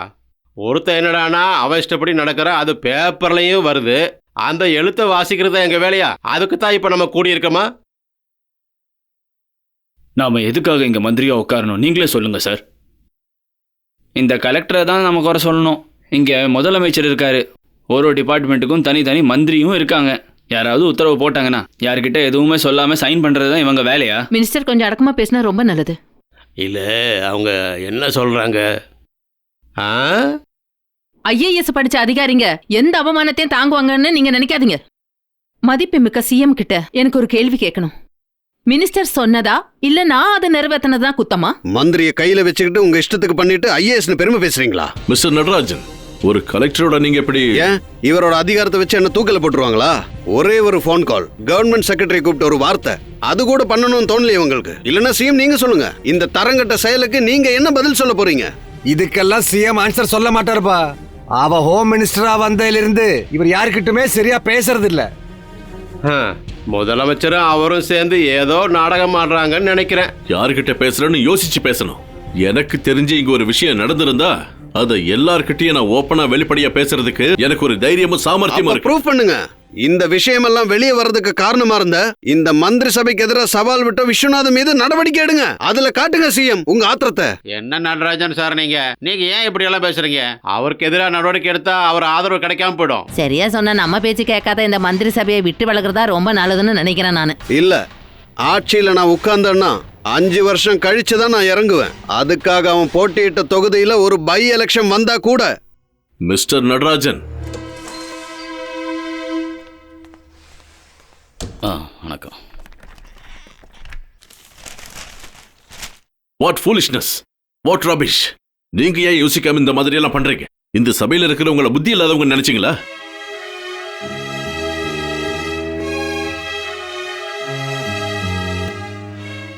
என்ன பேசுறதுக்கு எதுவும் இல்லையா? இது என்ன உங்களோட தனிப்பட்ட ராஜ்யம் நினைச்சீங்களா? அவங்கள பார்த்தா அதுக்கு என்ன அர்த்தம்? அவங்க ஒண்ணு உங்க தனிப்பட்ட சர்வன்ட் கிடையாது. இல்ல, இம்பாசிபிள். சார், இந்த விஷயத்தை பத்தி என்னை யாராவது கேவலப்படுத்த நினைச்சாங்கன்னா பத்திரிகைக்காரங்க கிட்ட எல்லாமே ஓப்பனா சொல்லி நான் ரிசைன் பண்ணிடுவேன். நீங்க எதுக்கு வேலையை விடணும்? உத்தரவு போட்டது நான் தானே. இதுக்காக நான் ராஜினாமா பண்ணவும் தயாரா இருக்கேன். இதுக்கு மேல எதுவும் நான் பேசல சார். ஆமா, இந்த கட்சியிலிருந்து விலகுறீங்களா இல்ல ஹோம் மினிஸ்டர் பதவியிலிருந்து விலகுறீங்களா? பயமா இருக்கோ? கவனமா கேளு. நான் ராஜினாமா பண்ணா நான் மட்டும் தனியா போக மாட்டேன். அதனால அது இவரு சொல்லட்டும். அஜோ, எல்லாரும் சேர்ந்து அவன் காலை பிடிங்க, இல்லைன்னா வீட்டுல போய் உட்கார வேண்டியதான். சிஎம் நீங்க என்ன சொல்ல வரீங்க? அதான் அவர் சொன்னதை நீங்க எல்லாரும் கேட்டுட்டு தானே இருந்தீங்க.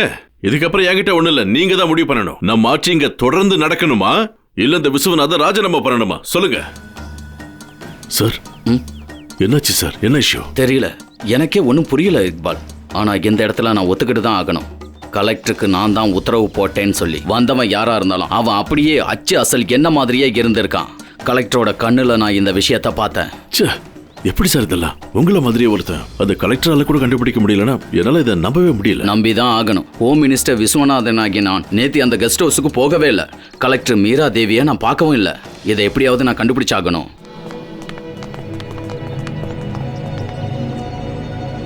யாருக்கும் தெரியறதுக்கு முன்னாடி அவன் நான் கண்டுபிடிக்கணும். உனக்கு அவன் கிடைச்சானா ஒரு துளி ரத்தம் கூட அவன் செஞ்சிருக்க கூடாது. இது சிட்டி கமிஷனர் இக்பால் கிட்ட ஹோம் மினிஸ்டர் விஸ்வநாதன் போடுற ஆர்டர் கிடையாது. உன்னோட நண்பனா கேட்குறேன், எனக்கு அவன் வேணும். ஒரு துளி ரத்தம் கூட சிந்தாம. Sir,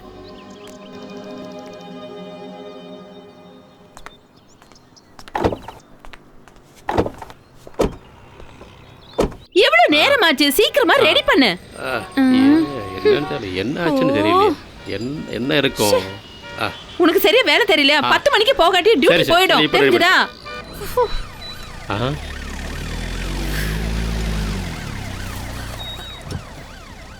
hi. என்னாச்சு? ஏங்க நிக்கிற? வர வழியில வண்டி பிரேக் டவுன் ஆச்சு.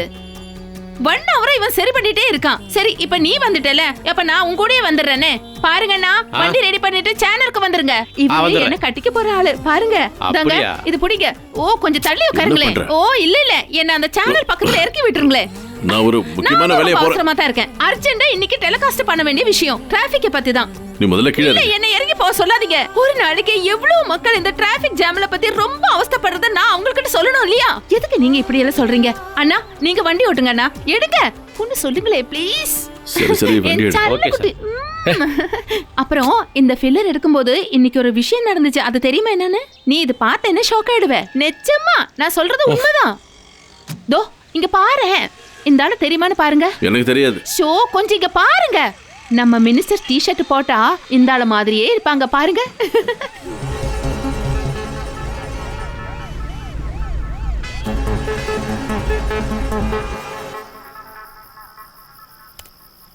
இந்த நாயை உடனே தூக்கணும் சார்.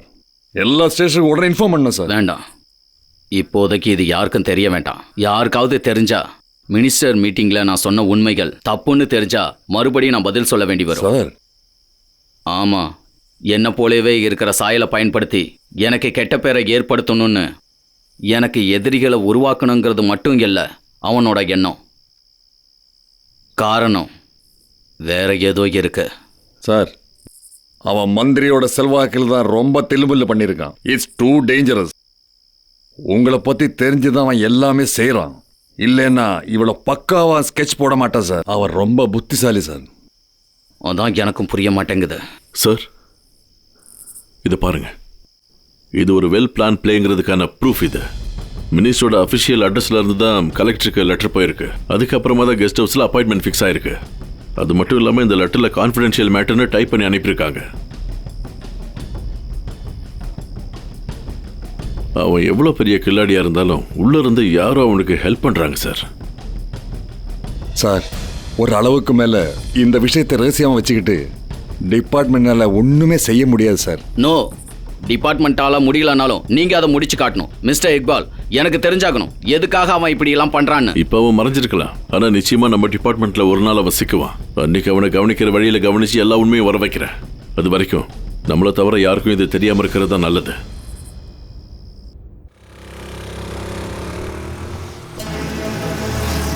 ஹேய், அங்கே நில்லு.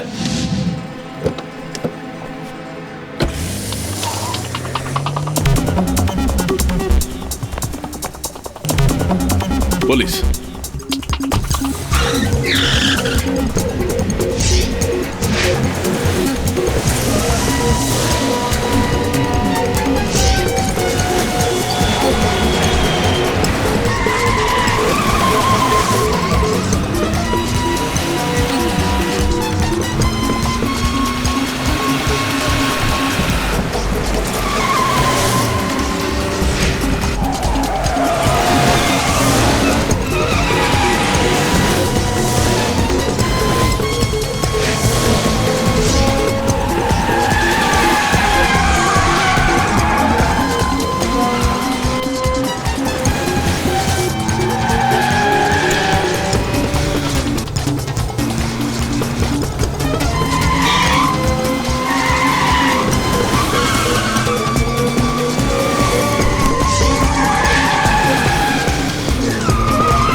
யார் அவனை பார்த்தாலும் அது நீங்க தானே சொல்லுவாங்க. அச்சஸ் எல்லாம் உங்கள மாதிரி இருக்கா சார். அந்த கலெக்டர் சொல்லி குத்தான்ல. நான் கொஞ்சம் பார்க்கணும்டா அவனை.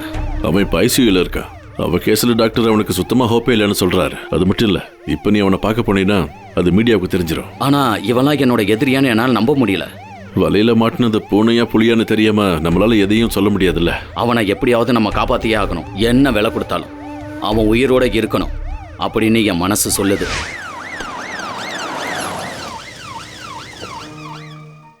ஆமா, எங்க போற? எங்க போறாமா இவ? நீ எப்பவும் பிஸியா இருக்க. அவ அம்மா அப்பாக்கு வீட்டுக்கு போறா. அத சொல்லிட்டு போனா என்ன? என்னம்மா, என்னாச்சு? அவ அப்பாவுக்கு உடம்பு சரியில்லைன்னு சொல்லி போன் வந்துருச்சு. கொஞ்சம் முன்னாடி இவ இங்க வந்தப்போ அப்பாவை பார்க்க வீட்டுக்கு போட்டாமான்னு அவ கேட்டுட்டே இருந்தா. கொஞ்ச நேரம் முன்னாடியா? ஆமா, ஒரு 10 நிமிஷம் முன்னாடி. அப்புறம் எந்த பதிலும் சொல்லாம அவன் விறுவிறுன்னு இங்க இருந்து போயிட்டான். ஏதாவது ஒண்ணு சொல்லடான்னு நானும் அவங்கிட்ட சொல்லிட்டேன். எங்க இப்ப அவன் பேசினது கேட்டியா? சொல்லிட்டு போலாலன்னு.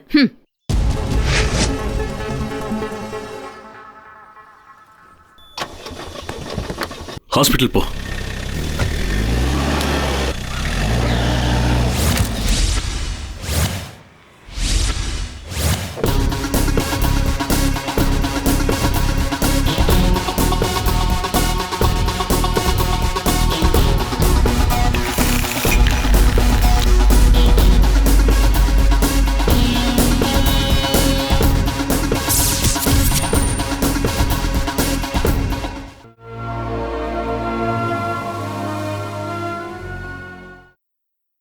என்கிட்ட இங்க வர சொன்னது இப்படி சும்மா நடக்கிறதுக்காகவா?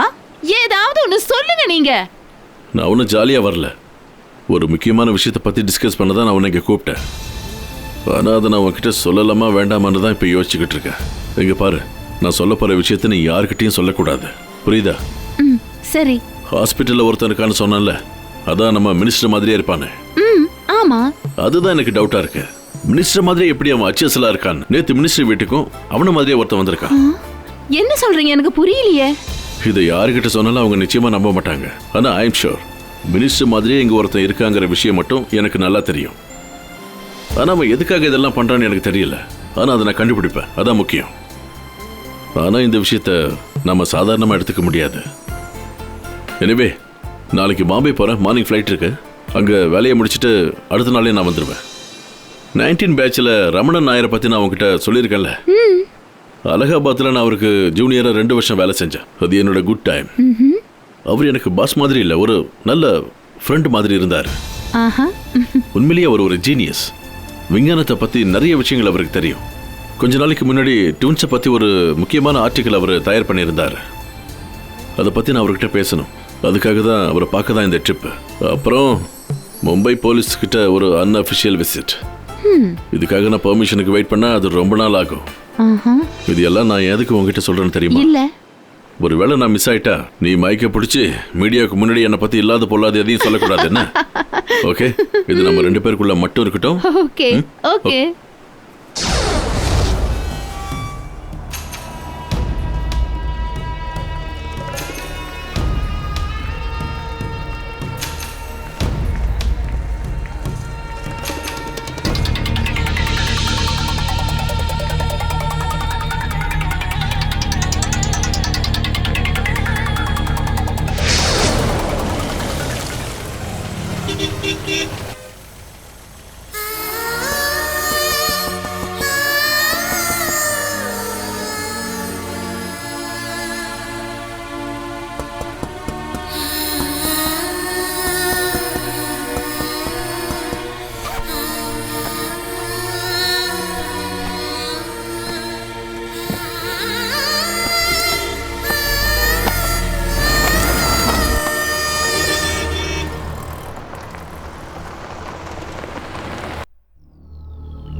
ரத்தத்தை பார்த்தா உடனே மயங்கி விழற தம்பி எனக்கு ஒருத்தர் இருந்தான்.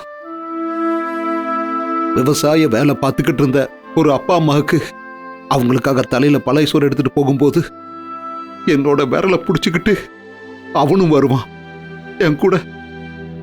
அப்பா அம்மா இறந்த பிறகு அவனை வளர்க்கறதுக்காக காவாயிலிருந்து கக்கூஸ் வரைக்கும் நான் கழுவிருக்கேன் தம்பியை படிக்க வைக்க. அவனோட பேரு பாலசுப்ரமணியம், அண்ணன் பேரு சிவசுப்ரமணியம். தெரியுமா? அண்ணா. அண்ணாவா? அப்ப நான் உனக்கு அண்ணா மட்டும்தானா? 12 வயசுல இருந்து உனக்கு ஒரு அப்பா மாதிரி கூட தானே இருந்திருக்கேன். சொல்லு, அப்படி என்ன காரணத்துக்காக நல்ல நல்ல மக்களை எல்லாம் கொலை பண்ணிட்டு பாவத்தை சம்பாதிச்சிருக்க? இந்த உலகத்துல யாரும் சொத்து சம்பாதிச்சு கடைசி வரைக்கும் நிம்மதியா வாழ்ந்ததில்லடா. எங்க இருந்துடா உனக்கு? எப்பறா இந்த மாதிரி டெரரிஸ்ட் குரூப்ல? அது வந்து சரி, நான் உன் மனசை வேதனைப்படுத்தல. ஆனா இப்ப எனக்கு ஒண்ணு தெரிஞ்சாகணும். இது நாள் வரைக்கும் உன்னை நான் வெளியே கொண்டு வர நான் கஷ்டப்பட்டு உழைச்சு சம்பாதிச்ச பணம் உனக்கு தெரிய வேண்டியதில்லை. உன்னை வெளியில கொண்டு வர கடைசி கட்டத்துல இப்ப நான் இருக்கேன். சொல்லு, வெளியில வந்தா நீ மறுபடியும் இங்க பாரு. இவளுக்கு நான் உன்னை பழைய சுப்பிரமணியா தரதா வாக்கு கொடுத்திருக்கேன். இவ கழுத்துல நீ தாலி கட்டுறதுக்காக அந்த தாலியும் ரெடி பண்ணி வச்சிருக்கேன். இப்ப சொல்லுடா, இப்ப நீ பழைய மாதிரி தப்பான வழியில போகலன்னு எனக்கு சத்தியம் பண்ணி கொடு. இவ்வளவு அதை கேட்க ஆசைப்படுறா. சொல்றா.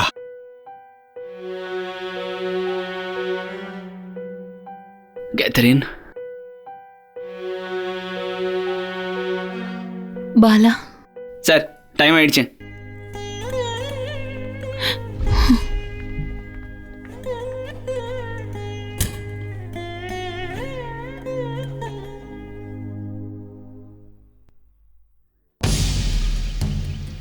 மிஸ்டர் சார்லி, என் சைடில் இருக்கிற ஆப்ரேஷன் எல்லாம் கரெக்டாக தான் இருந்தது. ஆனால் ஒரு ஃபூலிஷ் அட்டெம்ப்ட் தான் சார்ல்ஸ் பண்ணது. அந்த காலனி விவகாரத்தில் அவன் வேலையை காட்டினப்போ நான் நினைச்சேன் கண்டிப்பா அவன் சாதிச்சு காட்ட போறான்னு. கடைசியில் என்னாச்சு, மாட்டிக்கிட்டான். நல்ல வேலை உயிர் திரும்பி வராதுங்கிறதுனால அடையாளம் எதுவும். மிஸ்டர் மினிஸ்டர், சார்ல்ஸை பற்றி உனக்கு என்ன தெரியும்? 35 வருஷம் இதோ 2 பேரும் ஒரே எண்ணத்தோட வாழ்ந்தோம். அவனை பற்றி இன்னும் ஒரு வார்த்தை சொன்ன இல்லை. ஆனால் நீ ஒன்று புரிஞ்சுக்கோ, ஒவ்வொரு நொடியும் மதிக்கிற, இந்த உலகத்தையே தன்னோட கைக்குள்ள வச்சுக்கணும்னு நினைக்கிற ஒரு கோடீஸ்வரன், நினைச்சு கூட பார்க்க முடியாத ஒரு பிசினஸ் சாம்ராஜ்யத்தோட தலைவன் அவர்தான் சொந்தம் தம்பிக்காக என்னையும் உன்னையும் நம்பி இங்க ஒரு திருடனை போல வாழ்றாரு. ரொம்ப புத்திசாலியானவன் தான் சார்ல்ஸ்னு நீ தானே சொன்ன. அதை வச்சு நீ தானே ப்ரோக்ராமும் டிசைன் பண்ண. நீ தானே அவனை அனுப்பிச்ச. நீ தானே அவனை. ஆமா, நான் போட்ட திட்டத்தில் எதுவுமே தப்பாக்கல. அப்படி எதுவும் தப்பா இருந்துச்சுன்னா நாங்களே எங்க உயிரை மாய்ச்சிக்குவோம். ஆனா அதுக்கு அவனுக்கு டைம் கிடையாது. நான் இப்போ சொல்கிறேன், நாங்கள் கொடுத்த வாக்குறுதியை எங்கள் உயிருக்கு மேலே நினைப்போம். இன்னும் 4 நாள் தான். இதை விட பெரிய வார்த்தைகளும் கான்ஃபிடென்ஸும் எல்லாமே அதிகமாக இருந்துச்சு. உன் தம்பி சார்லஸ் சிங்கப்பூர்லேருந்து சொன்னது. அவன் இப்போ இன்னைக்கோ நாளைக்கோ சாகிறதுக்கு ஹாஸ்பிட்டலில் படுத்துட்டு இருக்கான். Madam please. என்னாச்சு? நான் சொன்னது பிடிக்கலையா? கரீபியன் பிரதர்ஸோட திறமை சொல்ற வார்த்தையில இல்ல, செயல்படுத்தணும். நான் அன்னைக்கு சொன்னேன்ல, இவனெல்லாம் நம்ப கூடாதுன்னு. நான் நினைச்சதெல்லாம் வேஸ்ட் ஆச்சு. லுக் மிஸ்டர் சார்லி, என்ன இதெல்லாம்? 4 நாள் தானே நான் கேட்டேன். அதுக்குள்ள ஹோம் மினிஸ்டர் டேபிள் மேலே இருக்கிற ரிப்போர்ட் ஃபைலில் மினிஸ்டரோட கையெழுத்துக்கு இருக்கும். நீங்கள் கொடுக்குற பணத்துக்காக இதை நான் செய்யலை.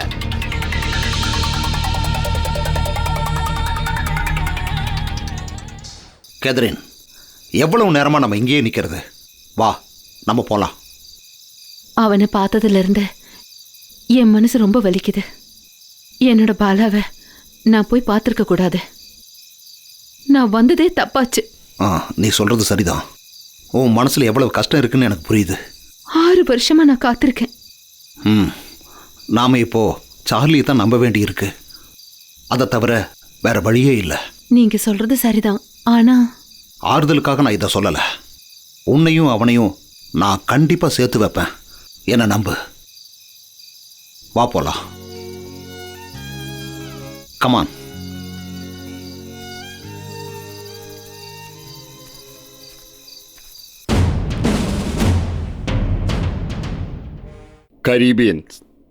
Caribbean brothers. அதுதான் சார் அவங்களோட நிக்நேம். நீங்க இதை முழுசா நம்புறீங்களா? அதாவது அதை நான் இன்னும் முழுசா நம்பல சார். மும்பை போலீஸ் கொடுத்த இந்த ரிப்போர்ட் படி இவங்களுக்கு எதிர எந்த ஆதாரமும் கிடையாது. அதுக்கு ஆதாரத்தோட இன்னும் போலீஸ் அவங்கள பிடிக்கல சார். அது மட்டும் இல்லாம இது வரைக்கும் வந்த எந்த கேஸ்லயும் அவங்க பேரே இல்லை சார். எனக்கு தெரிஞ்சு ரொம்ப வருஷத்துக்கு முன்னாடி இந்த மாதிரி கரீபியன்ஸை பத்தி பேப்பர்ல நியூஸ் வந்திருந்தது. அந்த கேங்கு இப்ப இருக்கிறத பத்தி மும்பை போலீஸ் கிட்ட இருந்து ஏதாவது நியூஸ் கிடைச்சிருக்கா? சார் அந்த ரிப்போர்ட் இன்னும் முழுசா பார்க்கல. Then what else? பாம்பேக்கு ஒதுக்குப்புறமா இருக்கிற வாசகையில இருந்து அவங்க போட் மூலமா உள்ள வராங்க. அந்த கூட்டத்துல கொள்ளையும் கொலையும் நடத்துற நிறைய இளம் வயசு பசங்க இருக்காங்க. அந்த கூட்டத்துக்கு அவங்க எல்லாரும் சேர்ந்து வச்ச பேரு தான் கரீபியன் கேங். இதுக்கும் அதுக்கும் ஏதோ சம்பந்தம்? குறிப்பிட்டு சொல்ல ஒன்றும் இல்லை. அதாவது பாண்டிச்சேரிக்கு பக்கத்தில் அரியங்கத்தில் இருக்கிற ஆங்கிலோ இண்டியன்ஸ் தான் அவங்களோட பேரண்ட்ஸ். பாம்பேல நடந்த கோஷ்டி முதல்ல அவங்க இறந்துட்டு தான் நமக்கு நியூஸ் கிடைச்சிருக்கு. அவங்கள பழி வாங்குறதுக்காக அவங்க பேர்ல இவங்க வேலையை ஸ்டார்ட் பண்ணிருப்பாங்கன்னு நீங்க சொல்ல வர்றீங்களா? இல்லை சார், அந்த மாதிரி ஹிஸ்ட்ரி ஒன்றும் அவங்க கிட்ட இல்லை. இவங்களுக்கு ஒரு 10-12 வயசு இருக்கும்போது அவங்க அம்மா இறந்து போயிட்டாங்க. அதுக்கப்புறம் 6 மாதம் கடல்லையும் 6 மாதம் வெளியிலையும் இருக்கிற ஒரு ஃபேமிலி தான் இவங்கள எடுத்து வளர்த்தாங்க. இவங்க அப்பாவோட ஃப்ரெண்ட்ஸ். அவங்கள எடுத்து வளர்த்தவங்க பெரிய கிரிமினல்ஸ். அதனால தான் அவங்களோட புத்தி இவங்களுக்கு வந்திருக்கு. ஏதோ ஒரு பிரச்சனையில் அவங்க பாம்பேலேருந்து அப்ஸ்கண்ட் ஆயிட்டாங்க. அதுக்கப்புறம் மலேசியா போயிருக்காங்க. இந்த மாதிரி ஆளுங்களோட இடம். எஸ், இந்த உலகத்தில் நடக்கிற குற்றங்கள் எல்லாத்துக்கும் பின்னணியில் இருக்கிற ஒரே ஒரு முக்கியமான ஆளுங்க யாருன்னா கரீபியன் பிரதர்ஸ். எல்லா தப்புகளையும் பண்ணிட்டு ஈஸியாக அதிலிருந்து தப்பிச்சு போயிடுற criminal twins. It's terribly surprising. Basically சார்ல்ஸை விட ரொம்ப கொடூரமானவன் தான் சார்லி. அவங்க எப்பவும் பிரிஞ்சிருக்கவே மாட்டாங்க, ஒன்னா தான் இருப்பாங்க. இது வரைக்கும் அவங்க பிரிஞ்சதே இல்லை. எந்த ஆப்ரேஷனையும் ஒன்னா தான் இவங்க சேர்ந்து பண்ணுவாங்க. அதனால தான் அன்னைக்கு மினிஸ்ட்ரி வீட்டுக்கு 2ஆவதா ஒருத்தன் வந்தப்போ அது சார்லி தாங்கிறதுல எனக்கு எந்த டவுட்டும் இல்லை. But they are motive. ஒருவேளை அவன் பொலிட்டிக்கல் விஷயமா இங்க வந்திருக்கலாம், ஒருவேளை இல்லைன்னா வேற ஏதாவது ஆப்ரேஷனுக்காக வந்திருக்கலாம். அவங்க குறிக்கோள் அப்படிதான் இருக்கணும். We have to find it out. அப்படின்னா நம்ம உடனே வேலையை ஆரம்பிக்கணும். இந்த நாட்டோட எந்த மூலையில இருந்தாலும் அவங்களை தேடி கண்டுபிடிக்கணும். சார் அது வந்து நோ நோ நோ, இனி இதை பத்தி எந்த விளக்கும் எனக்கு தேவையே இல்லை. சார் ப்ளீஸ், கொஞ்சம் நிதானமா தான் இதை ஹேண்டில் பண்ணோம். அவங்களுக்கு எதிராக எந்த ஒரு கம்ப்ளைண்ட் இது வரைக்கும் வரல. அவங்க பேர்ல எந்த கிரைமும் இல்லை. என்ன நீங்க பேசுறது ரொம்ப முட்டாள்தனமா இருக்கு. உள்துறை மந்திரி மாதிரியே ஆள்மாறாட்டம் பண்ணி எல்லாரும் ஏமாத்திருக்கான். அது நான் தான் அவரே ஒத்துக்கிட்ட மாதிரி தானே அன்னைக்கு பேசினாரு பப்ளிக் முன்னாடி. உங்க திருப்திக்காக வேணா நான் அவங்கள சர்ச் பண்ணி நீங்க சொல்ற மாதிரியே செய்யறேன். ஆனா அவனை உயிரோட பிடிக்க முடியாது சார். ஏன்னா அவனும் அந்த சார்ல்ஸ் மாதிரி தான். இது நான் எப்படி ஹேண்டில் பண்றது? அவனை நாம பிடிக்கணும்னா நல்லா ஸ்கெட்ச் பண்ணி ட்ராப்பை நம்ம ரெடி பண்ணி ஆகணும். அதுக்கு கொஞ்சம் டைம் தேவை. அவன் சூசைட் பண்ணிக்க நம்ம வாய்ப்பு கொடுக்க கூடாது. எப்படியும் நான் அவனை அதுக்குள்ள தூக்கிடுவேன். அவன் என்கிட்ட இருந்து தப்ப முடியாது. பிஸி காலையில் 20 லிட்டரு 20 ரூபாய்க்கு அடித்தானே, அப்புறம் ஏன் வண்டி மக்கர் பண்ணுது? இது வைகுண்டநாதன் கிடையாது, வழியில் தொந்தரவு பண்ணுறநாதன். கிக்கு அடிச்சு என்ன பண்ணுறதுன்னு தெரியல. தள்ளுறது கூட யாரும் கிடையாது. சின்ன பிள்ளைய தொந்தரவு பண்ண முடியாது.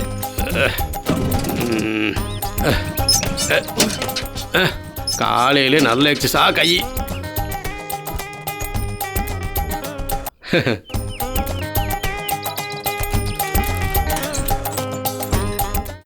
என்ன ஹீட்டு! இது வரைக்கும் இந்த மாதிரி ஆனதில்லை. சீக்கிரம் ரெடி பண்ணலாம். சொல்லுங்க, வண்டிக்கு என்னதான் ஆச்சு? அது தெரிஞ்சா இந்த வேலைக்கு யாராவது வருவாங்களா? ஓ, எனக்கு இன்னைக்கு ஸ்கூல்ல மரம் நடணும், முடியுமா? இப்படி எல்லாம் கேட்டா நான் என்ன செய்யறது? நீயே சொல்லு. ஐயோ, எனக்கு ரொம்ப லேட் ஆச்சு. இப்ப ரெடி பண்ணி தரேன். ஐ, அப்பா வராரு. ஏய், அங்க போகாத, ஓடாத. நில்லு பாப்பா, நில்லு. ஏய், வண்டியை நிறுத்து. நிறுத்து. அங்கிள், அந்த செடியை சரி எடுத்துறேன். சார நைஸ் பிடிச்சி ஏதாவது ஒரு நல்ல வேலை வாங்க. பார்த்து கவனமா இருப்பா. சார் செடி முன்னாடி வைக்கட்டுமா? சரி, போலாம். நாம மூச்சு விடுறதுக்கு காரணமே இந்த மரங்களும் செடி கொடிகளும் மட்டும்தான். நம்ம கால்ல மிதிக்கிற ஒவ்வொரு புல்லும் அதோட தர்மத்துல இருக்கு. இப்போ வன கொள்ளையர்களும் சமூக விரோதிகளும் மரத்தை வெட்டி அழிக்கிறாங்க. அதனால நாம இப்போ ஒரு உறுதிமொழி எடுக்கலாம். நான் ஒரு மரம் நடுவேன். நமக்கான மரம். மரம். நமக்கான ஒரு நிழல். நமக்கான ஒரு நிழல். நமக்காக ஒரு வெளிச்சம். நமக்கான ஒரு வெளிச்சம்.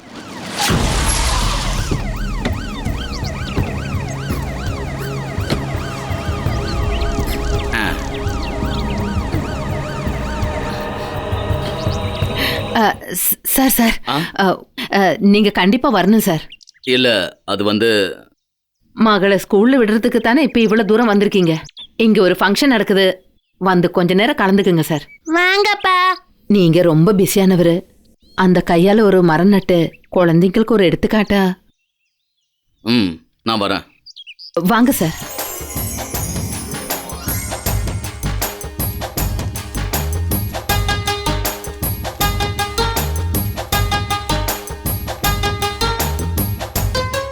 நம்ம எதிர்பார்க்காமலே நமக்கு ஒரு கெஸ்ட் வந்திருக்காரு. அதனால இன்னைக்கு அவரு கையாலே இந்த ஸ்கூலுக்கு ஒரு மர நடல் நடத்தலாம். நம்ம ஆரம்பிக்கலாமா?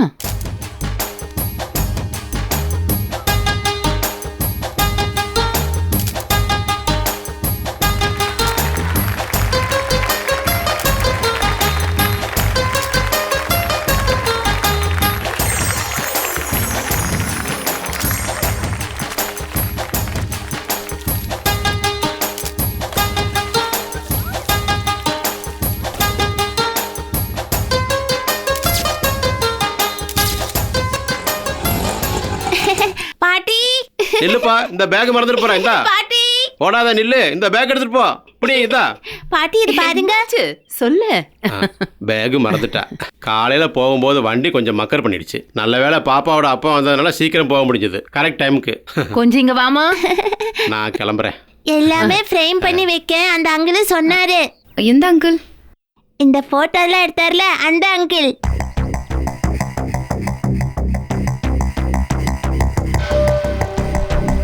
எல்லாமே சூப்பரா இருக்கு. இந்த போட்டோ ஷோகேஸ்ல வச்சிருமா. அப்பா கூட நீயே என் ஸ்கூலுக்கு வந்திருக்கலாம்ல.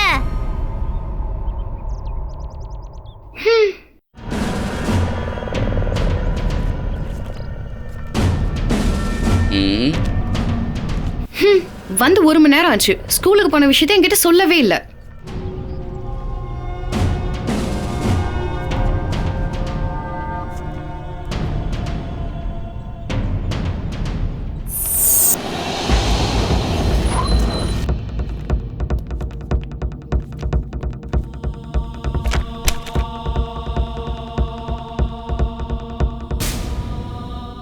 என்ன காமெடி பண்றியா?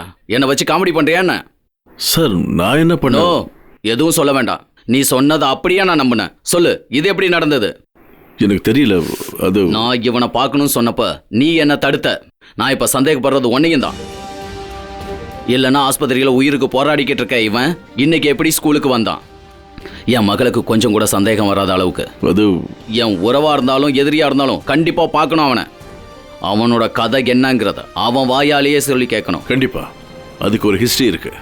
அவங்க ஒரு வேலையில இறங்கிட்டாங்கன்னா அதுக்காக அவங்க எந்த ஒரு எல்லைக்கும் போவாங்க. அது மட்டும் இல்லாம மாஃபியா குரூப்போட ரைட் அண்ட் லெஃப்ட் இவங்க தான் மலேசியன் கரிபியன் ட்வின்ஸ். இல்ல, என்னால நம்ப முடியல. என்ன போல அச்சல் 2 பேரு. அது அந்த கடவுளுக்கு தான் தெரியும். இந்த உலகத்துல ஒரே ஆளு மாதிரி 7 பேர் இருக்காங்கன்னு சொல்லுவாங்க.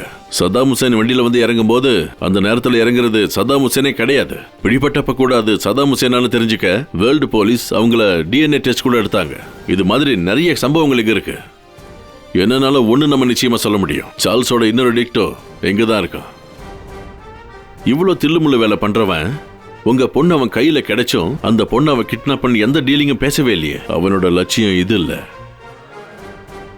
நான் ஒரு வாக்குறுதி தரேன், நிச்சயமா அவனை கண்டுபிடிப்பேன். அவனையும் அவனுக்கு பின்னாடி எவ்வளவு பெரிய கேங் இருந்தாலும் சரி அவங்க எல்லாரையும் கண்டுபிடிப்பேன். நான் வரேன்.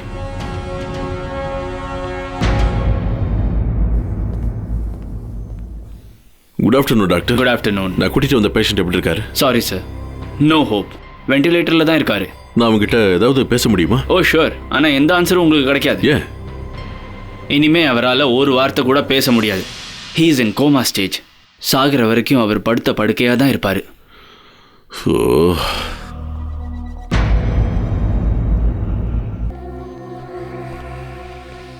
நல்லா இருக்கீங்களா ஃபாதர்? ஆண்டவரோட ஆசீர்வாதத்துல நல்லா இருக்கம்மா. Sister, yes. அதாவது அந்த டாக்டர், எந்த டாக்டர் ஃபாதர்? அது இந்த ஆக்சிடென்ட் ஆன ஒருத்தரை போலீஸ்காரங்க கொண்டு வந்து சேர்த்திருக்காங்க. ஓ, டாக்டர் சதீஷா? அவரு இப்பதான் டியூட்டி முடிச்சிட்டு கிளம்பினாரு. Oh my Jesus. என்னாச்சு ஃபாதர்? அது ஒண்ணும் இல்லம்மா. அந்த நோயாளி ஒரு கிறிஸ்டியன் கேள்விப்பட்டேன். அவன் யாரா இருந்தாலும் அவனுக்காக ஜெபம் பண்றது ஒரு நல்ல விஷயம். அதுக்காகத்தான் நான் இப்ப வந்தம்மா. அவனுக்காக ஒரு தனி பிரார்த்தனை. அப்படின்னா ஒண்ணு பண்ணுங்க, டியூட்டி டாக்டரை போய் பாருங்க. கர்த்தர் உன்னை ஆசீர்வதிப்பாராக. எங்க இருக்காரு அந்த டியூட்டி டாக்டர்? தோ அந்த பக்கம்.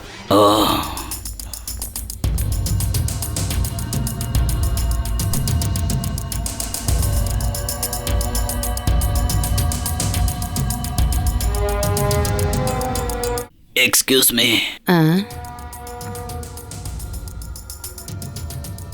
வணக்கம் ஃபாதர்.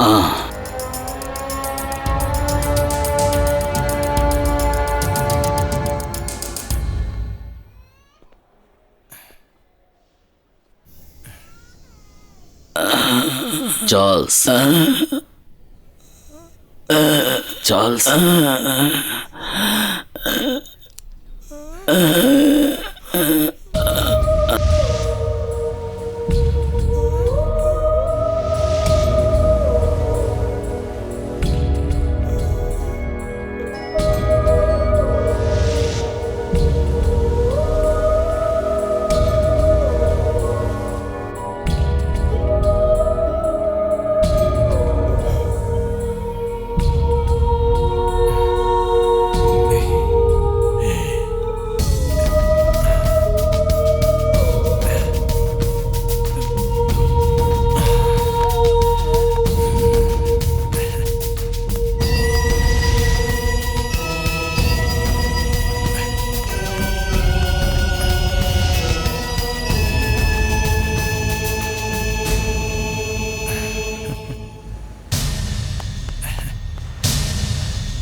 ஹலோ சார், இக்பால் சொல்லு.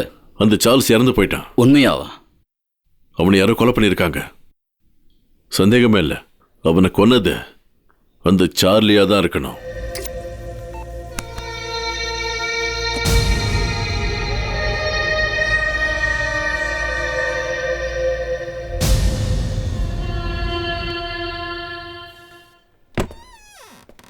நான் உள்ள வரலாமா சார்?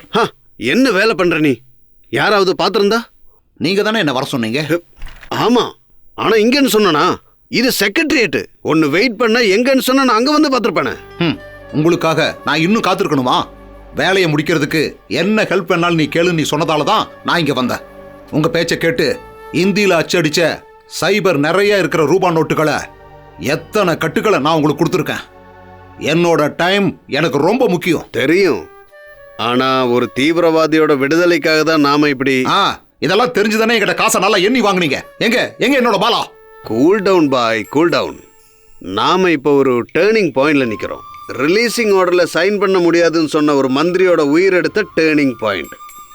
அதுக்கு சாட்சியான சேகர் போலீஸோட டிராப்ல விழுந்து செத்தது நமக்கு ஒன்றும் பெரிய நஷ்டம் இல்லை. அதுக்கப்புறம் மினிஸ்டர் ஜெயிலரையே மாத்திட்டார். இல்லைன்னு வச்சுக்கோ, ஒருத்தனும் எந்த ஆர்டர்லையும் சைன் பண்ணாமே பூ மாதிரி வெளியே கொண்டு வந்திருப்பேன் நான் உங்களோட பாலாவை. என்ன சந்தேகமா இருக்கா உங்களுக்கு? கரீபியன் பிரதர்ஸ் வானத்தையே பார்த்தவங்களா இருக்கலாம், ஆனா ஈஸியா எதையுமே உடைக்க முடியாத இந்த மண்ணில் மினிஸ்டர் மாதிரியே இருக்கிற ஒருத்தனை கூட்டிட்டு வந்து நாடகமாடி சீக்கிரமே வெளியே கொண்டு வந்துடலாம் நினைக்கிறீங்களா உங்க பாலாவை? அதுக்காகத்தான் உங்களுக்கு பணம் எண்ணி கொடுத்தது. ஜெயிச்சா அது ரொம்ப நல்ல விஷயம். ரொம்ப கிளவரா மினிஸ்டர் ஜெயில போட்டு அந்த மந்திரி சீட்ல பதிலுக்கு சார்லியை உட்கார வச்சு பாலாவோட ரிலீசிங் ஆர்டர்ல சைன் பண்ண வைக்கலாம். ஆனா கோர்ட் விவகாரம் எல்லாம் முடிஞ்சு வர்றதுக்கு ஒரு 4 நாள் எடுக்கும். How can we manage it? அது வரைக்கும் சார்லி தான் இந்த ஸ்டேட்டுக்கு உள்துறை மந்திரி. அவர் நம்மளை யாராவது கண்டுபிடிச்சிருவாங்களோன்னு அந்த ரிஹர்சல்ல தான் சார்லஸ் கோட்டை காலனி பிரச்சனையில புகுந்து தலையிட்டது. சார்லி மந்திரி வேஷத்துல ஒய்ஃபு கிட்டையும் அம்மா கிட்டையும் ரொம்ப நெருங்கி பழகிருக்கான். அதுல ஜெயிச்ச அவனோட சாமர்த்தியத்தை நான் பாராட்டியே ஆகணும். ஆனா விளையாட்டு வினையாயிருச்சுன்னு வச்சுக்கோ, எவ்வளோ காசு போட்டு மறைச்சாலும் அது மறையவே மறையாது. ஸோ நாம சேஃப் ஆகிற ஒரு ஆட்டத்துக்கு நமக்கும் வேணும்ல ஒரு முன்னேற்பாடு. காசுக்காக தானே அவன் இதெல்லாம் பண்றான், அது அவனோட ரிஸ்க்கு. நம்ம ஃபியூச்சருக்காக நாமளும் எடுக்கணும்ல ஒரு ரிஸ்க்கு. இல்லைன்னா ஒருவேளை கடைசியில நாம முட்டாளுங்களாயிட்டா? What you mean? அதாவது மாட்டிக்க போறோன்னு தெரிஞ்சா எவ்வளோ விலை கொடுத்தும் தீத்து கட்டிடணும் அவனை. உயிரோட பிடிச்சா அவன் வாயிலிருந்து எல்லாத்தையும் வர வைக்க தெரிஞ்சவங்க தான் இங்க இருக்கிற போலீஸ். அவங்க வர வைப்பாங்க. என்னோடதும் உன்னோடதும் பேர்ல இருந்து எல்லாம் கரீபியன்ஸியோட ஹிஸ்டரும் சாப்டரும் க்ளோஸ் பண்றதுக்கு உண்டான பாக்கியம் நம்ம போலீஸுக்குன்னு வச்சுக்கோ. அதோட கிரெடிட் விஸ்வநாதனுக்கு தான் கிடைக்கணும்னு அந்த கடவுள் முடிவு பண்ணான். அப்புறம் நாம எல்லாம் எஸ் பேரெடுத்த ஹோட்டல் சாம்ராஜ்யத்தோட முதலாளி. சும்மா ஏறி தம்பி கூட ஜெயில படுக்கணுமா? யாருக்கெல்லாம் என்ன போனாலும் யாருக்கெல்லாம் என்ன வந்தாலும் ஏன் பாதுகாப்பு? அதை விட்டு நான் ஒரு அடி நகர மாட்டேன். என் காலுக்கடியில் இருக்கிற மண்ணு கீழே போனாலும் எவன் பெத்த பையனோட நெஞ்சா இருந்தாலும் இந்த நடராஜன் வெப்பம் அடுத்த step.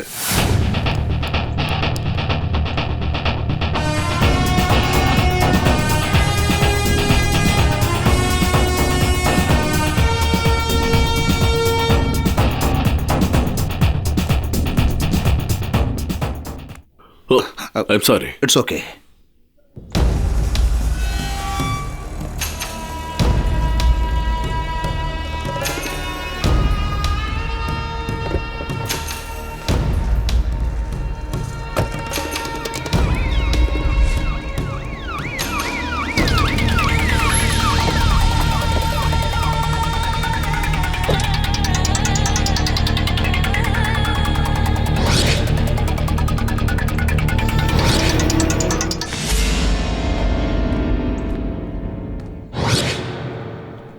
I'm sure sir, Viswanathan சாருக்கு இந்த ஊரில் யாரும் எதிரிங்க இல்லை. ஆனால் உலகத்தில் ஏதோ ஒரு மூலையில் அவருக்கு எதிரி இருக்காங்கன்னு நான் இப்போ நம்புகிறேன். 6 வருஷத்துக்கு முன்னால நான் ஒரு டெரரிஸ்ட் குரூப்ல ஒருத்தனை ஷூட் பண்ணனே, அது உங்களுக்கு ஞாபகம் இருக்கா? ஆயுள் தண்டனை பெற்று இப்போ ஜெயில இருக்காரே மிஸ்டர் பாலசுப்ரமணியம். S S. அவரோட அண்ணன் சிவசுப்ரமணியனும் அவரோட காதலி கேத்ரினும் அவரை ஜெயில பார்க்க வந்தாங்க. அந்த சிவசுப்ரமணியம் பெரிய மல்டிநேஷனல் பிசினஸ்மேன், கோடீஸ்வரனான உலக பணக்காரன். வாரன் பஃபட்டும் பத்திரிகை துறையில கிங்கான ரூபர்ட் மர்டோக்கரும் அந்த மாதிரி இருக்கிற உலகத்திலேயே 50 பெரும் பணக்காரர்கள்ல இவரும் ஒருத்தர். இவ்வளவு பெரிய கோடீஸ்வரனுக்கு தீவிரவாதி ஒரு தம்பி. அதுதான் சார் ஒன்றும் புரியல. சாதாரணமா இருக்கிறவங்க கூட இப்போ டெரரிஸ்டா மாறிடுறாங்க. இந்த பாலசுப்ரமணியத்தோட பேக்ரவுண்ட் தெரிஞ்ச டெரரிஸ்ட் குரூப் படிக்க பனாரஸ் போன அவனோட தம்பி அவங்க கூட சேர்த்துக்கிட்டாங்க. அது அவன் அண்ணன் தெரிஞ்சுக்க ரொம்ப நாள் ஆயிடுச்சு. இதுதான் உண்மை. கரீபியன்ஸுக்கும் இந்த கேஸுக்கு ஏதோ தொடர்பு இருக்கா? அதுதான் சார் நம்ம கண்டுபிடிக்க வேண்டிய மெயின் விஷயமே. பல வருஷங்களுக்கு முன்னாடி பாம்பேல இருந்து அப்ஸ்கண்ட் ஆன கரீபியன் பிரதர்ஸ் எங்க இருக்கிற சிவசுப்ரமணியத்தை அவங்களுக்கு தெரிஞ்சிருக்கலாம்ல. நம்ம மினிஸ்டர் மாதிரியே இருக்கிற அவங்க 2 பேரும் ஹோம் மினிஸ்டர் டிபார்ட்மெண்ட்ல இருந்து முக்கிய டாக்குமெண்ட்ஸ் எடுக்கிறதுக்காக கூட அவங்க இந்த மாதிரி மூவ் பண்ணலாம். அது உங்களோட மாஸ்டர் பீஸ் பிளானா கூட இருக்கலாம். இது எப்படி ப்ரூவ் பண்ணுவீங்க? அதுக்காக நான் அவனை விசாரிக்கணும் சார், அந்த பாலசுப்ரமணியத்தை. அப்புறம் ஏன் காத்திருக்கீங்க? லீகலா அவனை வெளியில எடுத்து எப்படி விசாரிக்கணுமோ விசாரிங்க. சொல்றா, கரீபியன் பிரதர்ஸ் சார்லஸ் அப்புறம் சார்லி கூட உன் அண்ணனுக்கு என்னடா தொடர்பு? தெரியாது, எனக்கு அதுல ஒன்றும் தெரியாது. அடிக்கிற அடியில உன் உடம்பெல்லாம் ரணம் பண்ணி இதுல இருக்கிற குண்டும் தலைக்குள்ள போய் வெளியில வந்தாலும் ஏதாவது ஒரு ஏரியால சஸ்பென்ஷன் தான். So tell me the truth. தெரியாது. உனக்கு போலீஸ்னா சாதாரண அடி உத பத்தி தான் தெரியும். நீ கனவுல கூட நினைக்காத வேற சில பிரயோகம் இருக்கு. உனக்கு எல்லாம் தெரியும்டா, சொல்லு. எனக்கு அவங்கள தெரியாது. நான் உண்மைதான் சொல்றேன், எனக்கு தெரியாது. உனக்கு தெரியாதுல்ல? சட்னி ஆக்குறேன்டா, சட்னி. நோ, அவங்க அவனை கொன்னுடுவாங்க. என்னோட பாலாவை கொன்னுடுவாங்க. அந்த மினிஸ்டர் சொல்லுவான்னு சொல்லி பாலாவை அவங்க ரிலீஸ் பண்ண விட மாட்டாங்க. இப்ப சொல்லு, ஏன் பாலாவை எனக்கு உயிரோட கிடைக்குமா? அதுக்கு உனக்கு எவ்வளவு பணம் வேணும்? இப்ப சொல்லு. 6 வருஷம் அவனுக்காக காத்திருந்தேன். இனிமே நோ, நெவர். சார்லி, அவன் வேற யாருக்கிட்டையும் மாட்டக்கூடாது. அவனை உயிரோட கூட்டிட்டு போறதுக்காகத்தான் நாங்க இங்க வந்தோம். என்கிட்ட வந்து சேரணும் என் பாலா இப்பவே, அதுவும் இந்த செகண்ட்ல. நீ என்ன பண்ணுவியோ தெரியாது, எனக்கு என் தம்பி வேணும். உலகத்திலே பெரிய கோடீஸ்வரனா இருந்தாலும் தம்பியோட பிரச்சனைன்னு வந்ததும் இப்பதானே தலைக்கு உடுத்திக்குது. நான் எவ்வளோ எடுத்து சொன்னேன் அவனை வெளியில எடுங்கன்னு, ஏதாவது செஞ்சு வெளில எடுங்கன்னு. இப்போ எதுக்காக என்கிட்ட கத்துறீங்க?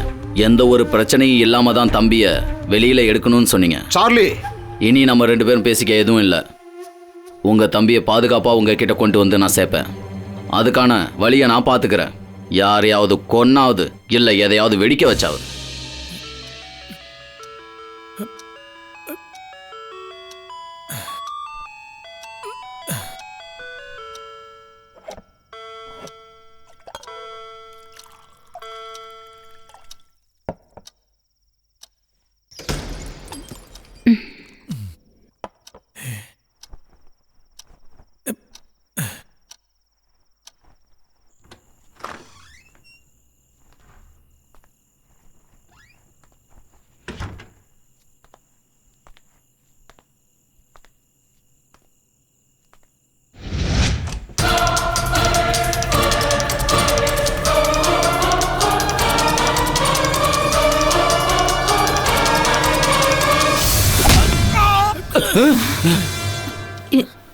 என்னாச்சு சொல்லுங்க.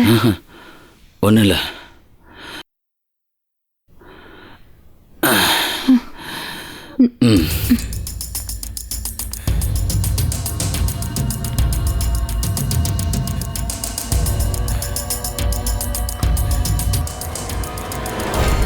என்னாச்சு? உங்களுக்கு தூக்கம் வரலையா? என்னாச்சுன்னு சொல்லுங்க. ஒன்றும் இல்லை. இருக்கு, கொஞ்ச நாளா நான் உங்களை கவனிக்கிறேன். என்ன ப்ராப்ளம்னு நீங்க ஏன் சொல்லாம இருக்கீங்க? என்ன என்கிட்ட சொல்லுங்க. நீங்க ஒண்ணு இல்லைன்னு சொல்றேன்ல.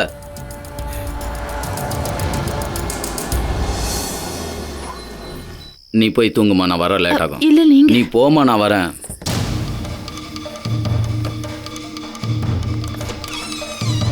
என்ன இக்பால் இந்த நேரத்தில்? ஐம் சாரி சார், இந்த டைமில் நான் வந்ததுக்கு மன்னிக்கணும். ஃபோனில் பேச முடியாது, ரொம்ப முக்கியமான விஷயத்தை பற்றி பேச தான் நான் இந்த டைமில் இங்கே வந்தேன் சார். என்ன விஷயம்? உங்கள் நம்பரில் இருக்கிற இன்னொரு சிம்மை வேற யாரோ யூஸ் பண்ணுறாங்க. Duplicate sim? ஆமாம் சார், உங்கள் மொபைலையே யூஸ் பண்ணி உங்க சிம்மை வச்சே யாரோ டெக்னிக்கலா பிளான் பண்ணி மூவ் பண்றாங்க. பெங்களூர்ல ஐஐடில இருக்கிற என்னோட ஃப்ரெண்ட் ரவிமேனன் கிட்ட இந்த விஷயத்த நான் கேட்டு டீட்டெயிலா தெரிஞ்சுக்கிட்டேன். நம்ம அந்த நம்பரை வச்சு அந்த ஆளை ட்ரேஸ் பண்ணி ஈஸியா பிடிச்சிடலாம். பட் உங்ககிட்ட ஒரு வார்த்தை சொல்லிட்டு அதை வேண்டாம், இதை நம்ம 2 பேருக்கு தெரிஞ்சதே போதும். சார், இதுல இருந்து ஒரு விஷயம் மட்டும் கிளியரா தெரியுது. அவனோட பிளான் உங்களை எதுவும் பண்றதுக்காக ஒன்றும் இல்லை. அவனுக்கு வேற ஏதோ பிளான் இருக்கு. நீங்க பேசுறதும் உங்களுக்கு வர எல்லா கால்ஸையும் அவன் அட்டன் பண்றான். அது மட்டும் இல்லாம உங்களோட அப்டேட்ஸ், ப்ரோக்ராம்ஸ் எல்லாமே அவனுக்கு தெரியும். 1 second.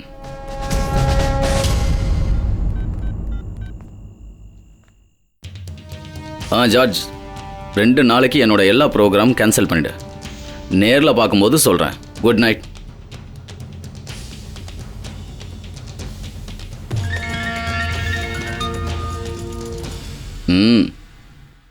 Hello Iqbal. Hello sir. நீ இப்போ எங்கே இருக்க? நான் இப்போ கெஸ்ட் ஹவுஸில் இருக்கேன் சார். என்ன விஷயம் சார்? உன்கிட்ட ஒரு ரகசியமான விஷயம் பேசணும். சொல்லுங்க சார். நான் 2 நாள் ப்ரோக்ராம் கேன்சல் பண்ணிட்டு பரமக்குடி வரையும் போகிறேன். என்ன விஷயம் சார் திடீர்னு? ராகவன் சாரோட 80வது திருமண நாளில் நான் கண்டிப்பாக வரணும்னு அவர் கேட்குறாரு. இப்போ நான் என்ன சார் பண்ணணும்? இந்த விஷயம் யாருக்கு நீ சொல்லாமல் இருந்தாலே போதும். எப்போ நீ கூப்பிட்டாலும் நான் லைனுக்கு வருவேன். Yes sir. எப்போ சார் கிளம்புறீங்க?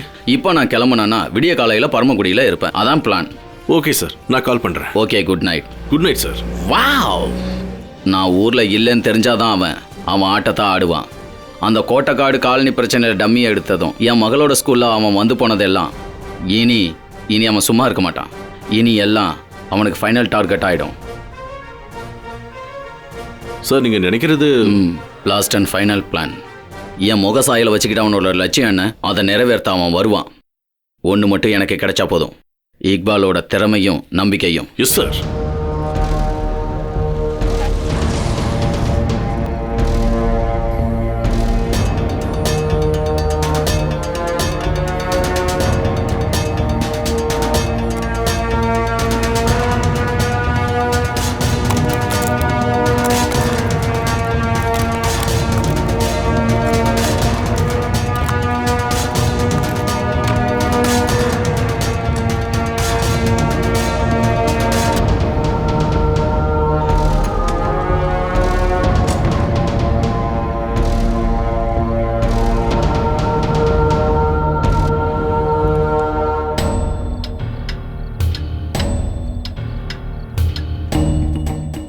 சார், இந்த நேரத்தில் வந்தால் தானே உங்கள் சுயரூபம் என்னன்னு தெரியும். மொத்தம் எத்தனை குற்றவாளிகள் இருக்காங்க? 18 பேர் இருக்காங்க. அதில் 42 பேர் பெண்கள். அவங்க அந்த பிளாக்ல இருக்காங்க.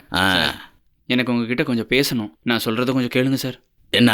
அது இதை துறங்க சார். அது துறையான சார்.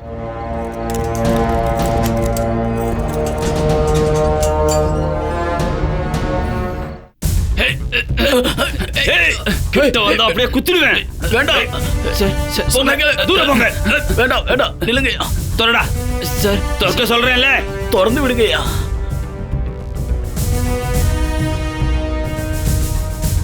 வந்துரு, சீக்கிரம் நட.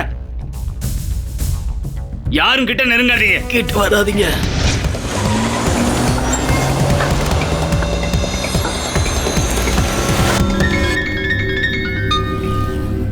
எஸ். வாட்? ஹோம் மினிஸ்டரா?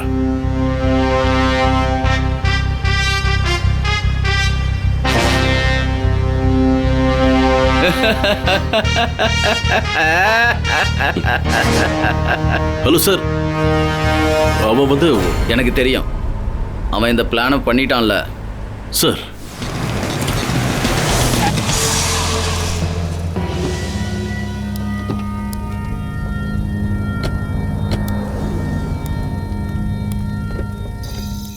வரேன் சார். கொஞ்சம் நில்லு. என்ன சார்? நீங்க போற? ஒரு ஆள் பாக்கி இருக்கான். எல்லா இடத்துலயும் போலீஸ்காரங்க இருக்காங்க, தெரியும்ல. ரொம்ப ஜாக்கிரதையா இரு.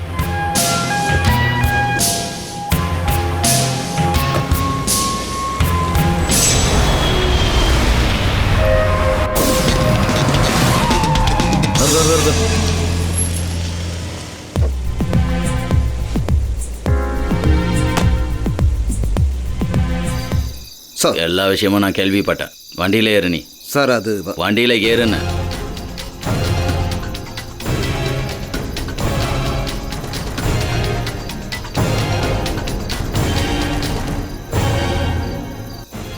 உன்னோட பாஸ் நான் ஃபோன் பண்ணியும் ஃபோன் எடுக்கல.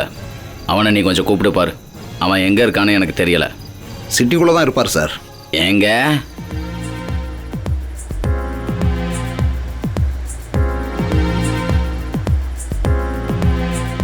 நீங்கள் எனக்கு நீ தேவையில்ல.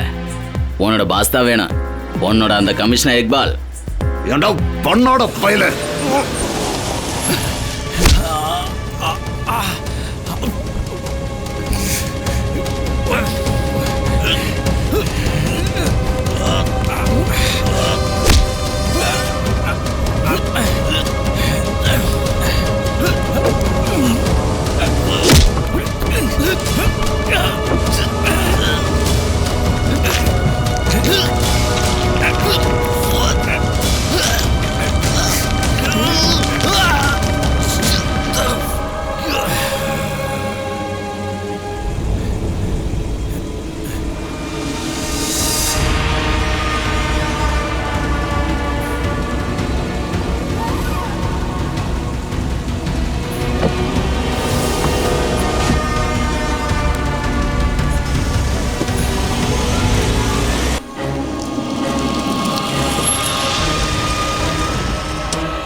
ஹலோ ராஜு, நீங்க எங்க இருக்கீங்க? ஒருவேளை அவன் நரகத்தில் இருப்பான்னு நினைக்கிறேன். அவனா தேடிக்கிட்டது தான் இது. You bloody. அப்ப நான் யாரு நீ கண்டுபிடிச்சிட்டல்ல? நான் உன்னோட வலது கைய வெட்டி எடுத்துட்டேன். டேய், சார்ல்ஸை கொன்ன நீ தாண்டா என்னோட அடுத்த டார்கெட். வாடா.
நீ எங்க போயிருந்த? இருங்க, இது ஆர்கியூ பண்றதுக்கான நேரம் இல்ல. சார்லி, இன்னைக்கு ராத்திரிக்குள்ள நீ ஃபேமிலியோட போயிடணும்.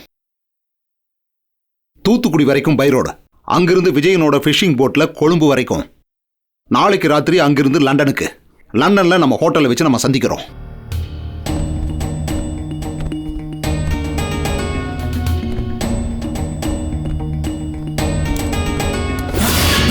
அப்புறம் ஒவ்வொரு அடியும் ரொம்ப கேர்ஃபுல்லா வைக்கணும்.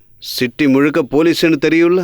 நாம பண்ணதெல்லாமே கொஞ்சம் ஓவர் தான், இருந்தாலும் ஏன் வேலை முடிஞ்சிருச்சு.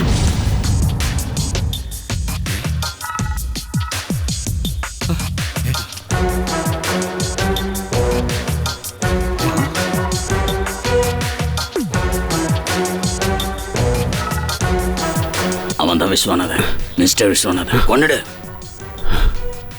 நீ விஸ்வநாதன் இல்ல, சார்லியா? அப்ப நான் யாரு?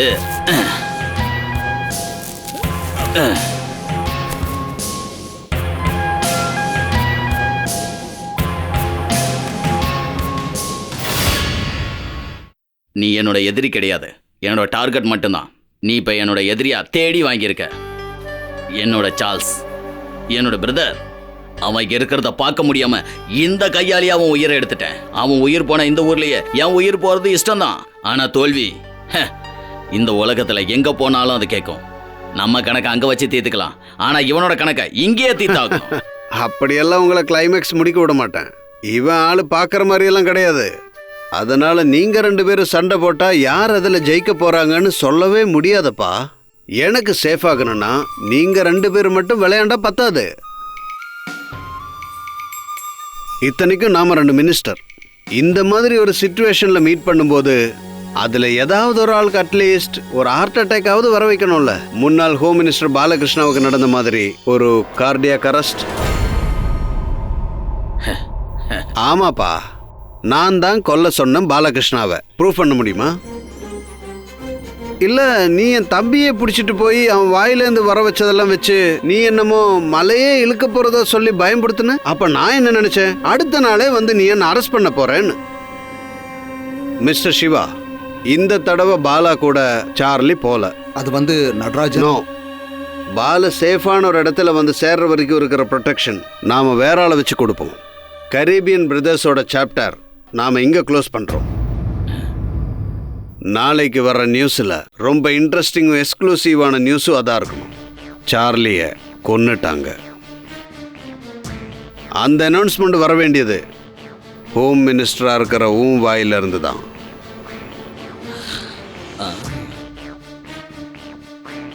எல்லாம் சேஃப் ஆகிற வரைக்கும் உனக்கு மட்டும்தான் அந்த ஹோம் மினிஸ்டரோட சீட்டு. இதான் என்னோட விளையாட்டு. அதுக்கு மதிப்பிற்குரிய இந்த மினிஸ்டர் உயிரோட இருக்கக்கூடாது.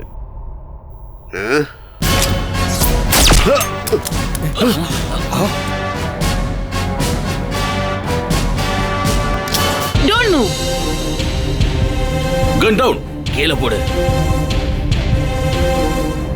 கீழே போடு, சீக்கிரம்.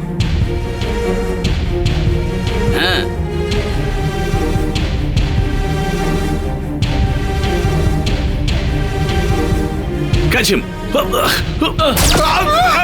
அண்ணா!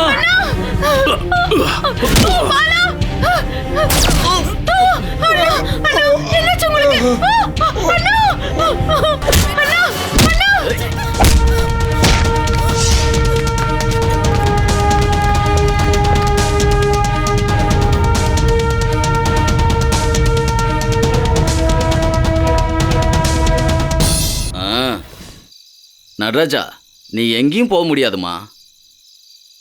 தீவிரவாதிகளுக்கும் மாஃபியாவுக்கும் வரவேற்று விருந்து கொடுத்து சட்டத்தை விபச்சாரமாக்குற உன்ன மாதிரி கேடுகட்ட அரசியல்வாதிகளால தாண்டா விஷ பாம்புகள் நீட்டுற பச்சை நோட்டுகளுக்கு நாக்க தூக்கிக்கிட்டு மண்டிக்கிட்டு பிச்சை எடுக்கிற உங்களை மாதிரி ஒரு சில பேரால தாண்டா இந்த நாடு குட்டிச்சோராய் கிடக்குற. அதெல்லாம் கலைய தாண்டா என்ன மாதிரி ஒரு சில பேர் இருக்காங்க. சாட்சியே இல்லாத நீ செய்த கொலைகள் கோர்ட்டுக்கு வந்தா நீ ஈஸியா வெளியில வந்துருவன் தெரிஞ்சுதான் நீ குற்றவாளி இல்லைன்னு கோர்ட்டு சொன்னா உனக்கு இருக்கிற இந்த இமேஜ் இதை விட ஏதாவது பெருசா செய்ய தோணும். இதுதான்டா இந்தியன் பாலிடிக்ஸ். நீதியும் நியாயத்தையும் கேவலப்படுத்துற இந்த கேவலமான அரசியல் நீ நினைச்சாலும் இல்லைன்னாலும் உன்னை சும்மா விட மாட்டேன். அப்பாவியான ஏழைகளோட கண்ணீர்களுக்கு நீ எப்பவும் என்ன மாதிரி அரசியல்வாதி முன்னாடியும் மக்கள் முன்னாடியும் கோர்ட்டு நீதிபதி வக்கீல் இவங்க முன்னாடி எல்லாம் இல்லாம வீதியில வந்து நீ பதில் சொல்லணும்டா. உனக்கான தண்டனை நானே தரேன்டா. ஏய்.